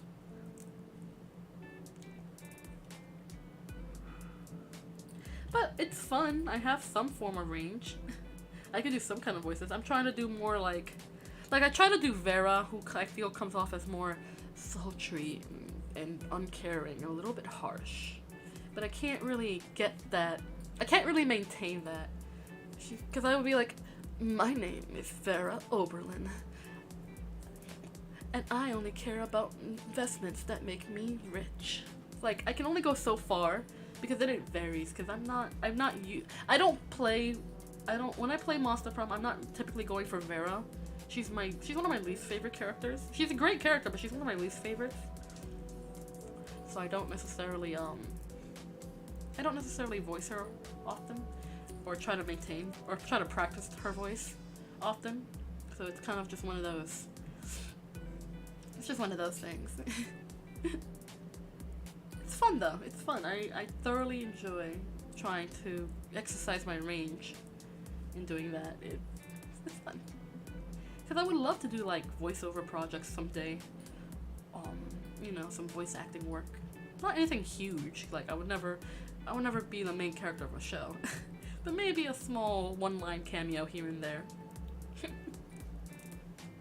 That would be really, really great.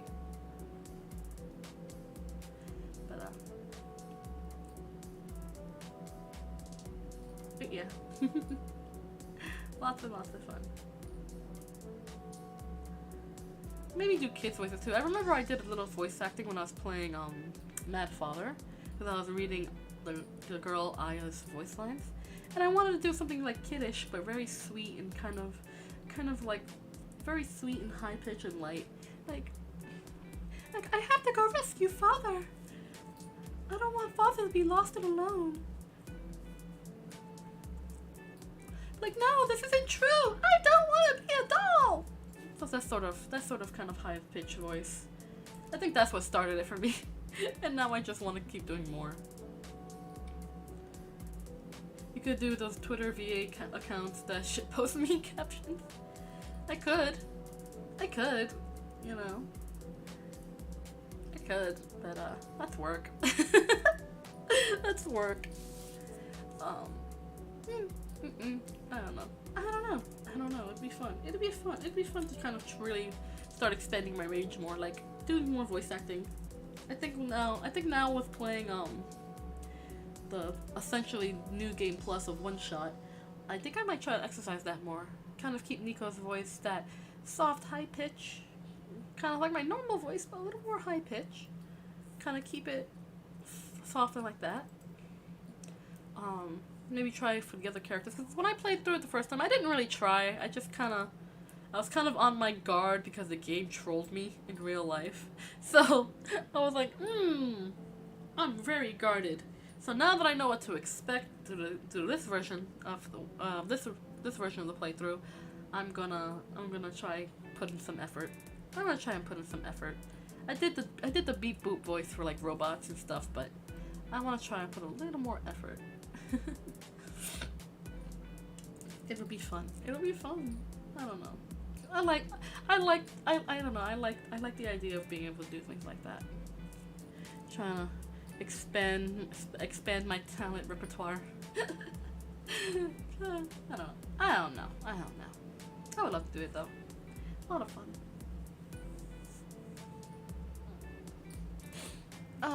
Today is going to be a day where I'm going to be home alone most of the day because creators off doing their thing. A lot of the assistants are in the sub-basements dealing with some kind of project that creators doing. I don't know. I didn't ask. I don't want to know. All I told creators that if something blows up or is going to destroy the entire house, to let me know in advance so that way I can take the cats and leave. But you know, otherwise I'm home alone today. I could be in my underwear all day if I want to be. Not to say that I am, but you know, just kind of be lazy. I want to be lazy. I'm gonna do some laundry and then I'm gonna be lazy. Do one productive thing today and then I'll feel accomplished. Well, two. I think I'm gonna make dinner tonight too. I want to make chicken for dinner. That's what I'll do. Chicken, some vegetables, yum. Do some quirky voices. I want to do some quirky voices. Just because it sounds like fun.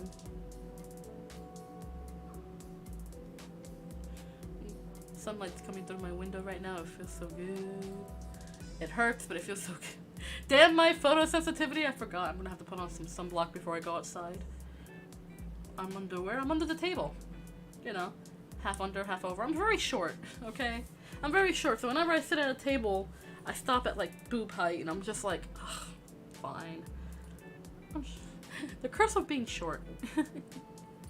Some people will argue that 5'3" is not that short, but it's short. It's short. It's quite short. I am a short. But yeah, I think that's my plans for the day. Just do some laundry, make some dinner later, and then be absolutely lazy. Just absolutely lazy. Maybe. I was thinking about being productive today.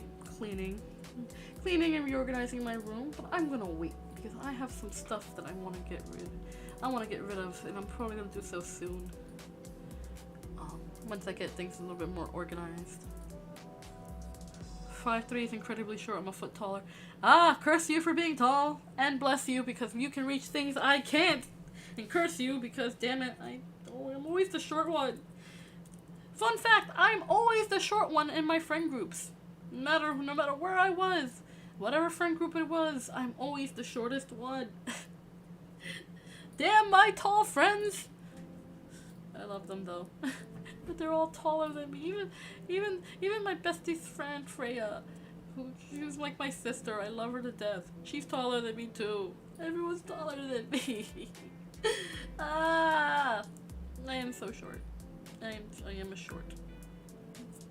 You're a foot taller. I leave no ceiling untouched. I'm jealous. I can't even reach the ceiling. I can barely reach the door frame. Sometimes I can barely even reach the door frame. I am short. I am a short. I'm okay with that though. I like being short. Honestly, I kind of wish I was shorter. I wish I lost 3 inches of my height, making me an even 5'0". Just for my own satisfaction. Be like, I'm just 5 foot. You know, no extra, just 5 foot. Technically, I'm not even 5'3". I'm like 5'2 1/4, but they rounded up to like 5'3". I'm like, okay, I guess. So, technically, I'm closer to 5'2 than 5'3", but whatever. I am a short king. Yes, I am a short king. They need me a crown and a mustache. The crown because I'm a king. A mustache just because it's cool. Lift your head up, king, the crown is falling. My head's always hot, right? My head is always up high. I have all the confidence that I can muster, and I wear it out all the time. Yeah. I used to be very, very insecure and would look down all the time. Still to this day, I struggle looking people in the eye, but much more because I am anxious rather than me being low self-esteem. I decided 2020 was going to be the year I build up my self-esteem. Because I was always very much, I wouldn't say unconfident, but I very much kept in my own little bubble. 2020 was going to be the year So I was like, screw it. I'm gonna become more social. I'm gonna get out of my shell. I've been in my shell for too long. I got too comfortable. This isn't me. And we know what happened in 2020. We know exactly what happened in 2020. But I didn't let that stop me. No, not at all. Because I was like, you know what? Baby steps. So I made an Instagram, which I'm never gonna show to the light of day ever. You guys will never find me. Never. Ever, ever, ever. You will never find me. And took selfies because I always hated taking pictures of myself. So I was like, I'm gonna do selfies. I'm gonna build up my confidence. I don't care what people on the internet say about me. I was very anxious about it though, I won't lie. But I was like, you know what? I just stopped caring. I didn't care what people thought. I just started thinking better about myself. I started seeing myself in a different way because I want to learn to love myself. So I started appreciating the things about myself that I could feel like I could appreciate. And you know what? It worked. I may not have the best confidence still, but I have better confidence than I had in a very long time. And I like myself a lot more now. I can't say that I love myself, but I definitely am like and appreciate myself a lot more. Already seen your Insta. It's Minions Groove. Haha, no it's not. But good guess, Wasabi. You're pretty close in the range of finding it. Maybe. Probably. But, I'm not a fan of the Minions. We'll say that right now. People are like, oh, Minions are either so cute or so annoying. I fall on the side of they're cute but annoying. Like, I can see why there's an appeal to them. I mean, some of their goofy antics have even made me laugh. However, after a while, they get fucking annoying. So, tis what tis. Ah, water. Delicioso. Anyway. Minis are freaking epic. I see the appeal in them. I'm not a huge fan. I can appreciate their antics. I appreciate the antics that they go through. I do like physical comedy. It is funny. It is funny. But there's only so much you can deal with in certain antics, so I don't know. Controversial opinion. I like the Minions, but I don't love them. And I would rather not see less of them than more. Know what I mean? Rather see less of them than more. Minions fart gun. Jesus Christ. Is that a thing? Like, I've only seen the first Despicable Me. I haven't seen the other ones. I like the first Despicable Me. It lives in a file cabinet in my mind of movies I can appreciate. So, I like Despicable Me. Haven't seen the other ones or the Minions movie. You know what? I think I might make it. I think I might make the time to do so. Who knows? Fart Gun was the first movie. Oh yeah. It was. I don't know. After stream, what am I gonna do with myself? I don't know. I don't want to do laundry right away because it's the middle of the day and it's still very hot. I don't want to go out during the hottest part of the day. So, excuse me.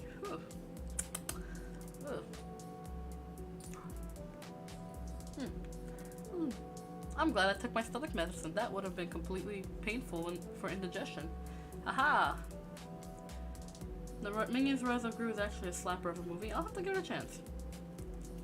I will give anything a chance at least once. I'll give anything a chance at least once.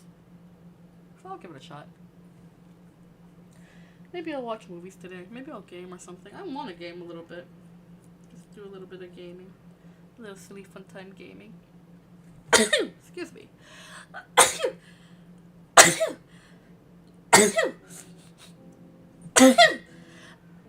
Oh my god. Oh my goodness. Oh, what? Something triggered my allergies. I don't know what, but ooh. Ugh. Have you watched Inception? I have watched Inception. I think it's a pretty decent movie. Definitely trippy. I can appreciate a mind trip of a movie. I've seen Inception. Pretty good. Oh. Just cat. No wonder there's cat hair all over my table. Oh, it looks like Booby was sleeping on my computer table again because there's cat hair. And I was wondering why my nose was feeling irritated. Ah. Like 10 years ago, I don't really remember much. Oh. Was it 10 years ago? I don't think so. The ending was incredible. It really was. It was great. Inception's a great movie. I love movies. Oh, that's another thing about me. I do love movies. I'm more of a horror movie buff.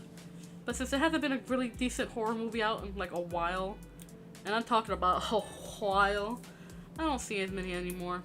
Or I see like indie ones. Indie horror movies are pretty damn good. I also like the horror movies like in those B campy horror movies.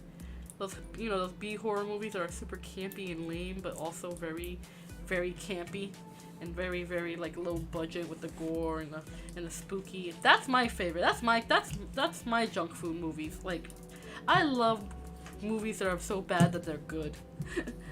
And then I like movies that are just okay, but are really just, I mean, to this day, the movie The Boy still pisses me off, and I still love that movie, just because of how much I can just rip into it, you know? I like movies that I can also make fun of. The Boy was one of those movies. To this day, I will never let that go.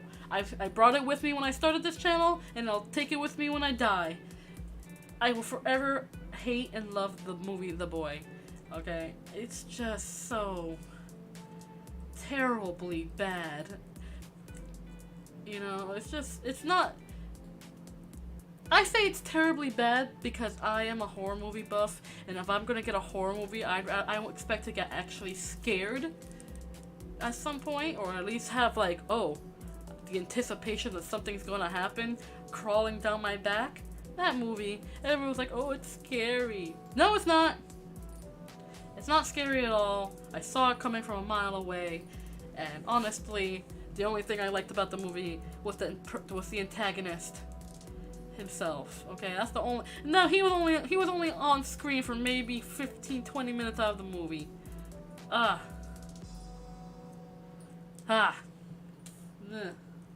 Such a shame. They could have done so much more, and they didn't. And then the sequel was also fucking disappointing.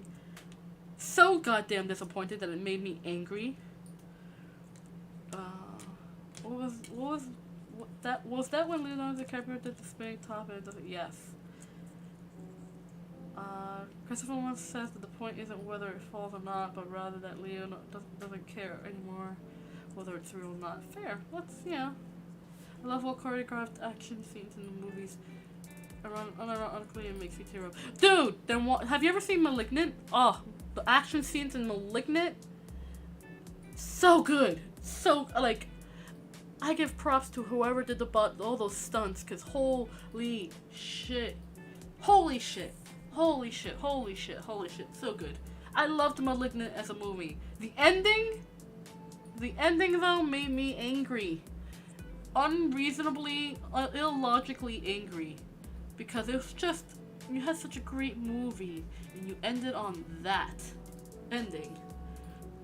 I get it. I know what they were trying to do, but it was just so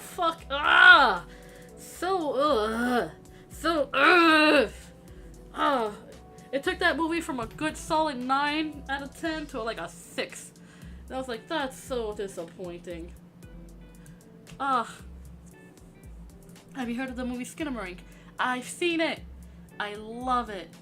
It's such a... if you analyze the movie, it's really a sad movie. So sad. But so good. Skinamarink is a good movie. No, it tells a story. It does tell a story. But it's all a story of context. It's a story of context. I watched it like a couple of times. You know, the first time was for the ooh and the ahs. The second time was kind of like, okay, what's this movie really about? It was really good. It was a really good movie. had a bit of a sadness to it. I think, for me, I thought the movie was more about, like, loss. You know, when someone dies or when someone is no longer in your life anymore. It had that feeling of, like, loss. You know what I mean? And, like, I don't know. For me, that's what it felt like. It was very good. It's very, very good. It had that kind of feeling for me. It was very... I don't know. That's how I see it. Like, I see it as, like, the theme of loss. Like how to deal, or the confusion of it all. You know what I mean? Or... It's just, I don't know. That's how I feel about it, kind of in the context of the movie. But it was still great. No, I actually really enjoyed Skinamarink. It was a different kind of horror movie that really got under my skin.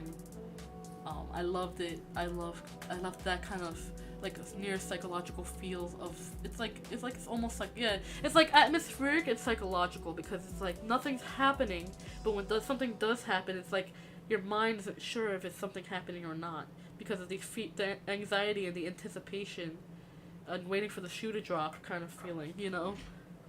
Very, very good movie. The last action scene that made me tear was the Puss in Boots' Last Wish. I like that movie. That was a good movie. Mary and Max. Don't even talk to me about Mary and Max. I love that movie. Oh my god, I would watch it every chance I got when it was on Netflix. It was so good. It was so good. I love that movie. That ending made my heart break and put back together and just feel so bittersweet. It was so good. That bittersweet ending. The Que Sera scene? What? Oh, it was beautiful and so sad. Oh my goodness. The scene with the toy telephone, oh my god, that one freaked me the F out. I was like, wait, no. No thank you. I really think that the best type of horror is both, yeah, the build-up and anxiety. Not a lot of indie games I've seen around lately has been doing that a bit better, within the last few years. But, you know, it's such an integral element that some horror games, especially if they're trying to go for that kind of scare, forget to do, you know, or do it to the point where it's overdone, like that build-up of anxiety goes too long and the impact doesn't have that punch, or you don't build it up enough so that you can't get yourself into the point where you're actually afraid that something's going to happen, whether or not it happens or not. You know, I'm picky because I love horror in all forms. You know, I love body horror. I love psychological horror. I like supernatural horror. You know, I like that hack and slash kind of slasher fix. I mean, I love all of it. You know, I love all of it. But there are sometimes it's like, but you can tell when you watch so many horror movies in so many different kind of ways, shapes, and forms, that you can tell what's good from the bad. And lately it's a lot of bad, you know?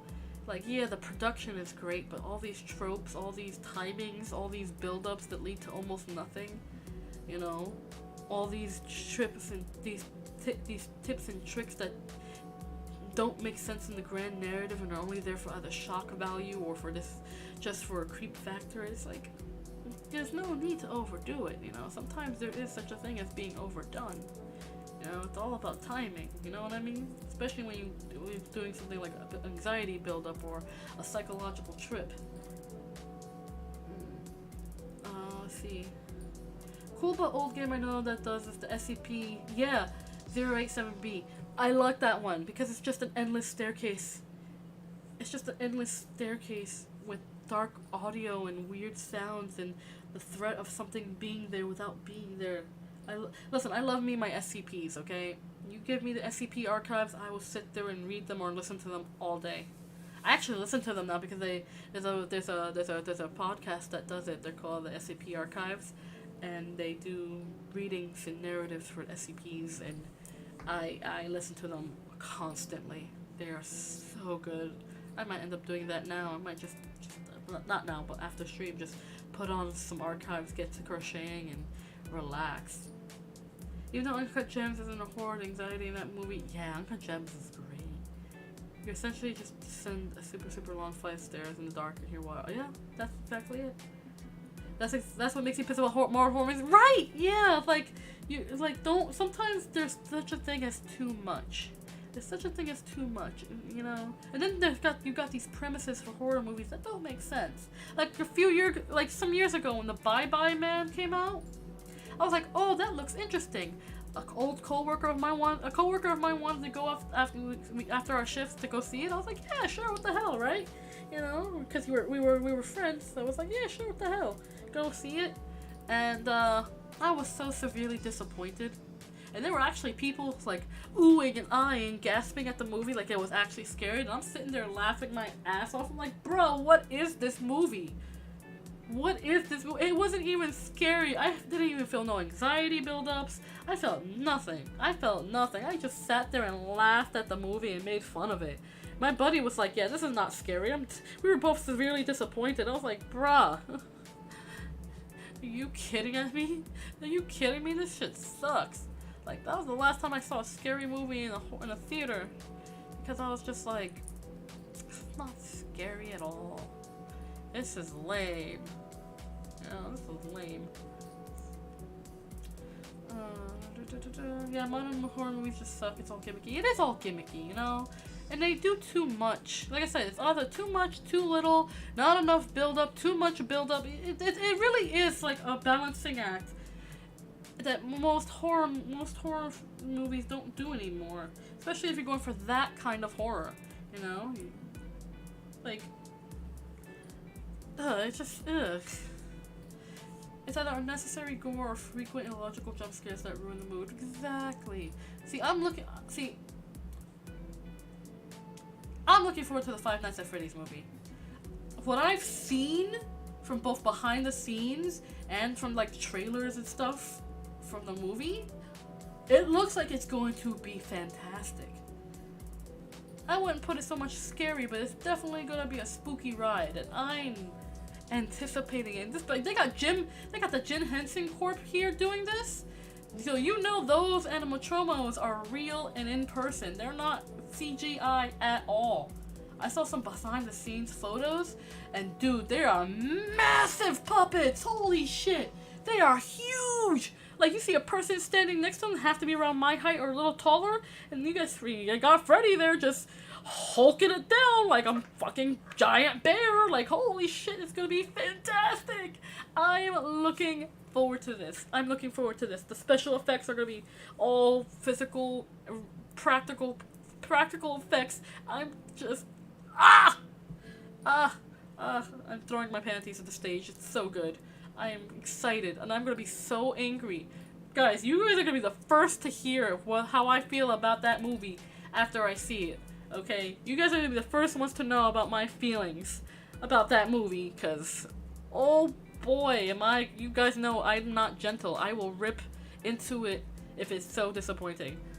Okay? Here's an app. If you look at it, you smell weird and you die. So we played SCP Containment Breach. Yes, I have. I've played it. I enjoy it. I'm a fan of SCP Containment Breach. But we already had a 5 Nights at Freddy's movie that had Nicolas Cage. That's Wally. That's Willy's Wonderland. And that was a great movie. Okay, I love that movie. Nicolas Cage doesn't say a word and is a total badass through the entire time. And you know what? I enjoy it. I've enjoyed that movie. I would watch that movie over and over again. It was so good. It was so good. It was B-movie quality. It was like the best possible kind of B horror movie quality. I enjoyed it so much. It was so good. If you've never seen Willy's Wonderland, please, for the love of all that is good, give it a watch. It's such a fun trip. It's a fun trip. It's definitely like that B-movie monster horror kind of dealio. You know, kind of like how do you call it? Like just like monster movie meets like meets like Evil Dead kind of feel. More like Evil Dead 2 rather than the first Evil Dead. Like, it's so good. It's so good. Technology, if you've never seen it, if you want a good, like, giggle fest, horror, slasher, gore fest movie, just watch Willy's Wonderland. It's a good movie. It's a fun time. It's a fun movie. It absolutely knows what, this movie knows what it's about. It knows it's gonna be a goofy, silly, ridiculous fun time. So it's a good one. I highly recommend it for anyone who likes that kind of silly, dark, goofy B-movie schlocky shit. Goes out fight machine, come back to drink energy drinks. It's soda! It was just soda that he would drink. It was not even energy drinks, it was just soda.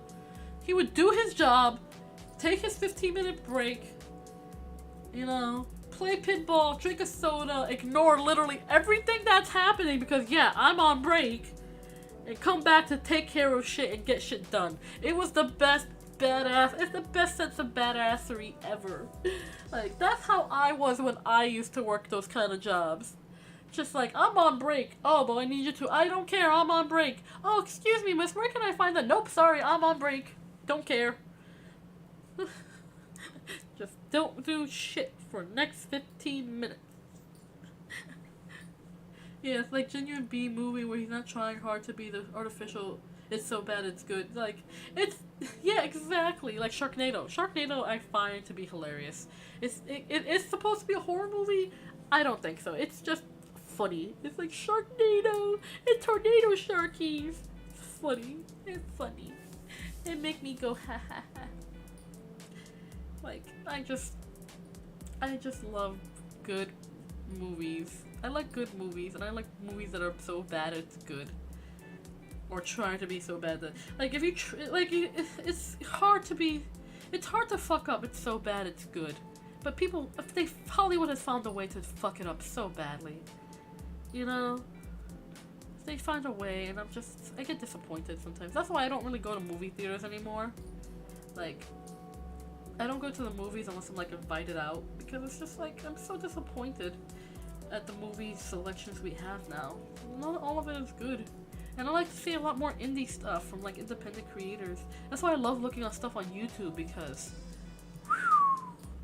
there are some creative motherfuckers out here on YouTube, and I cannot help but be in absolute awe at the content that gets created and how popular it becomes because of how creative and how good it is. Like, that's a true art form, and I respect the fuck out of it. You know? Like how the Backrooms got popular. I'm just in utter, complete awe at how I respect the creator of the Backrooms, because it's so good. So good, and it's created this massive boom of content that allows other creatives to kind of build onto that, and just, oh, it's so good. Oh, it's so good. And I do enjoy liminal space horror, because liminal spaces are goddamn terrifying. So I can appreciate the liminal space horror and the buildup of anxiety and the threat of something may or may not be there. I like it. Backrooms is peak suspense horror genre. Very, very good. It is, but it deserves it because of how good the content is. It's like just vague enough that if fan content was made, it can do the thing where it can either not be canon or be completely canon. That ambiguous canonicity. Or, you know, it utilizes liminal spaces in a horror sense, in a sense of this is not normal, this is very strange.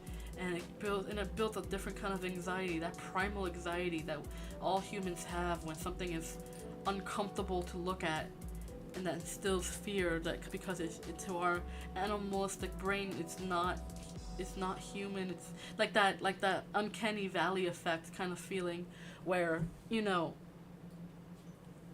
you know, when it's that uncanny valley feeling when something is just vaguely human and familiar but not.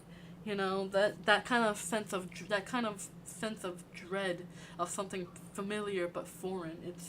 It's so brilliant. It's brilliant. It's so good, and utilizing that in a sense of anxiety and mystery and a limited understanding of something that cannot be comprehended fully, and it's so mwah.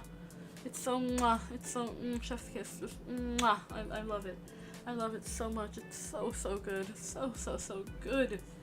Oh, it's so good. I love the back rooms. I love the back rooms. You know, that's right up there with SCP for me. It's so good. It's so good. You know, because SCP has that same kind of fear factor of things that cannot be explained, or things that just, you know, like also like the Mandela Catalog. The Mandela Catalog is also fantastic in that right, because it does fuck with the whole sense of uncanny valley, vaguely human-esque, you know, fear in the primal part of our brains kind of thing, that kind of, you know, fight or flight sense that keeps us alive, that has kept us alive for generations and generations of human individuals that have existed in the world since our time began. And it's just like, oh, it's so horrid and terrifying. It is so fantastic. Oh, I love the Mandela Catalog too. The games that have been inspired by the Mandela Catalog are so good. So good. Herobrine Minecraft, that was a good one too. That's a good little creepypasta, little dark lore for Minecraft. Little freaky, scary thing set in something that's real, that may or may not exist. Yeah. I like that too, like creepypastas. Creepypastas were popular. I don't know if they still are. I still appreciate creepypastas. I think they're still pretty good. I haven't done a creepypasta reading in so long, my god. I should probably do one very soon, because my goodness gracious, it's been a long time. Maybe I'll take a story time and do, maybe instead of starting the book next week, I'll do a creepypasta story time. Or this week. I think I'll do a creepypasta story time instead. I'll start the book next week, because I haven't read creepypastas, and creepypastas are so good, because, well, most of them aren't. I mean, they're made by the people of the internet, the community that loves to create stories and create horror and intrigue and mystery, and I've read so many very, very good creepypastas. I miss creepypastas. Was Benja the last one you did? Yeah, I think it was. We did that. I think we did that for like a Halloween stream, because we also saw the videos that accompanied it, and it was so good. What I don't like about creepypastas is when they get so popular that people go out of control with them and make them garbage content from it. Yeah, they did that to Jeff the Killer, they did that to Eyeless Jack, they did that to Slenderman. It was just not great. Because I'm like, when the content was good, it was good. You know? And even, like, I've read and listened to a lot of Slenderman creepypasta where that was really, really good. But it gets drowned out by all the fan fiction. Because it really is fan fiction, the fan content. Not to say that I'm not guilty of this. I've made fan fiction based on creepypasta just to kind of dick around. Like, I never took them seriously. I took them around just as jokes. But, you know, I was never like, oh, yes, here's some Slenderman lore. Oh, here's some Just the Killer lore. Like, no, this is shit. This is junk food and garbage, and I fully am aware that what I'm doing, you know? But Slenderman was so good. And there's still a lot of good Slenderman content out there. I highly recommend listening to and watching if you can. But it gets drowned out by so much of the shit. A bit like with Backrooms. A little, I mean, yeah. A bit like with Backrooms. Some people get it, some people don't, you know. The internet is a free place where people can say whatever they want, but it doesn't make them right. But, you know, like screaming into the wind. Yeah, it was fun. He was just an ominous figure. Then it became, hey, it's this guy with a mansion. He eats kids. 100 pages of lore. Like, keep it simple. Yeah, you know, sometimes simplicity is best. I appreciate the effort that goes into a little bit more complex lore. I do, but sometimes it's better just to keep things simple. I think that's also one of those things that horror movies nowadays also do, is that they just want to make things a little more complicated than it is. Why can't it just be angry ghost wants to kill people because he's angry and he's just angry and evil? Like, can't it simply be this one thing for one thing's sake? It doesn't have to be so complex, you know? It really, really doesn't. It's just like people forget that sometimes simplicity makes peak horror, you know, or makes peak content in general. You know, Slender the Arrival was great. I still, like, to this day, 8 pages and Slender the Arrival are the 2 Slenderman games I will always recommend. Out of all the shit that's been made, like all the games that have been made about the Slenderman, Arrival and the original 8 pages are the 2 that I will highly recommend to anybody who wants to play any Slenderman or horror related game in that context, because they are so good. They didn't completely change. If anything, they incorporated some of the fan lore or expanded lore of the Slenderman into the Arrival in a way that made sense for the Slenderman. It made sense for the original lore, which is what I appreciated about the Arrival. You know, it gave it more than just ominous figure. It gave it more of that kind of realistic boogeyman feel in a really positive way. Like, yes, this is a threat, you know? There's no question that this is a threat. And you never know when he's gonna come to get you at any point in time. And using the sense of subtlety instead of just like, da-dun, here I am, you know, adding that subtlety of psychological and is it real or is it fake kind of mentality and anxiety just really gives that character more of a threatening, makes him more of a threat and makes him more scary, you know, because he is a threat. You just don't know how or when, and it makes you also question whether things are what's real and what's not, because he also fucks with your mind, and it really it's a good mix up of that physical real threat horror with the psychological anxiety, which I appreciate, and I enjoy the balance. You know, I enjoy the balance of it. Yeah, I think adding too much ruins things. That's why Iron Lung is one of my favorite horror games ever. I want to see Markiplier's movie Iron Lung. He based it on the game because he loved the game so much. And you know what? Iron Lung is a very good game because it's just you have a simple plot, a simple premise. Okay, it doesn't take very much, but it's so good. It's such a good game. I may or may not play it on the stream sometime. I'm not, you know, I have dyscalculia. I'm not great with anything that involves numbers, and that game definitely involves like finding coordinations. So I would definitely be really confused about it. So. The mystery really fills up a lot of the horror. Same reason why Five Nights at Freddy's got popular originally. Yeah! Oh my god, someone's been stabbed. Please call them. I'm on break. Exactly, Lampy. Thank you. Hi, Lampy! Exactly, buddy. That's my exact attitude when I used to work retail like that. I'm on break. I don't care what happened. Unless the building's on fire with me in it, I don't care. I'm just like, I'm on a break. You know, I'm on a break. You know, you want me to help you find something? Sorry, I'm on break. Yeah, ask me when I'm back on the clock. How you doing, buddy? It's so good to see you, Lampy. I'm glad you made it. I'm doing a longer stream today because I have the house to myself. Why not? I don't have much to do today, just a little bit of laundry, but I can do that later because right now it's currently the hottest part of the day, and I don't want to deal with the hottest part of the day because it's gross. And it's hot today, so no. I'm almost out of water. Oh no. I need to get more water. I will in a minute. But yeah. I'm just talking shit today. Today I'm just talking shit. But yeah, that's my that's the thing. Games too, because we're talking a lot about the horror movies and the game and stuff like that. Games, horror games. See, I love horror games. Some of my favorite horror games are like the older ones, like Silent Hill, and you know, the older Resident Evils. The first game I ever played was Silent Hill 2. as a wee young child.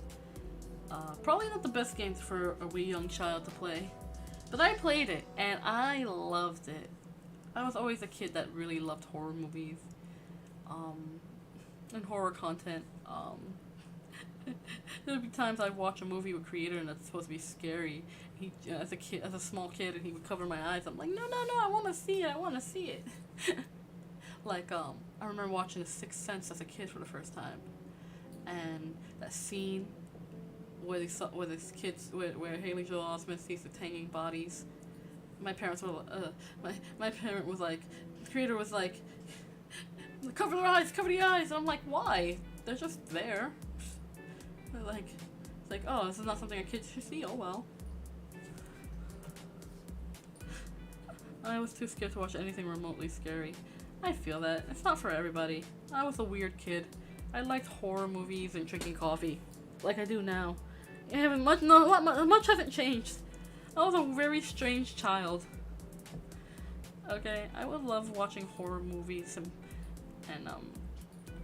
I was just a strange child. You know, I like the scary stuff. Halloween has been and always will be my favorite holiday because I like dressing up. Nowadays I keep it pretty tame because I'm lazy. Back then I was like, I want to be Frankenstein, I want to be a witch, I want to be a mommy, I want to be a monster. Oh, that was me. And my parents were like, no, you're gonna be a princess. So I'm like, I don't want to be a princess. Nowadays I want to be a princess, but like every day. Now I want to dress up like a princess every day, but back then as a kid, I was just like, I want to be a scary monster. You know, I loved the scary. I still love the scary. I'm just so desensitized because not everything. I'm a combination of desensitized and how lazy the horror industry has been in terms of mainstream media. So, you know, I'm just like, meh. I remember when I was a kid in the movie The Mask, when Jim Carrey puts on the mask and he does a tornado spin, that used to freak me out. I could understand that. I could understand how that could be jarring. At least it's not. At least The Mask did not follow its original source material. It would have been a lot more scarier to watch. It would have been a lot scarier to watch. Remember the Mask comics? Whew. I'm just saying, I'm glad we got the version we did in terms of the movie because, woof. Holy shit, is that movie, is that comic terrifying? But like, very fucked. Very fucked. Alright, oh my gosh, it's already overtime. We already went over time. I said I was gonna do a longer stream, but I was like, I didn't realize how far over time we already were. I wanna go be lazy. That's what I'm gonna do. I'm gonna go be lazy. I'm gonna go take a nap. I still feel very tired. Yeah, there's a comic. I highly recommend reading them. Highly recommend reading them. They are very gory though. They are very gory and kind of fucked up. So, you know, and a little unsettling. So, you know, I highly recommend it. They're very good. I'm gonna go be lazy. That's what I feel like. I'm probably gonna, you know, I'm gonna put on like a movie, something, be lazy. Put on my podcast instead, maybe. I don't know. I'm gonna be lazy. I wanna be lazy. I wanna be lazy for now. So, thank you guys so much for hanging out with me. Thanks so much for being here. I appreciate all of you for hanging out with me today. In my shenaniganeries and my antics. Tomorrow, I don't know. I'll let you guys know what I decide. Whether I do a creepypasta reading or I'll do the story time. So I'll let you guys know. I'll let you guys know. You'll know when I post the stream. So you guys will know. So alright. I love you guys. And remember, hug your friends, tell someone you love them, and be a force for good in the world, because goodness knows the world needs more goodness. I love you guys so very much, and I hope you guys have a wonderful rest of your day, evening, afternoon, night, whatever time it may be. And I'll see you guys next time. Love y'all! Mwah! Alright guys, bye!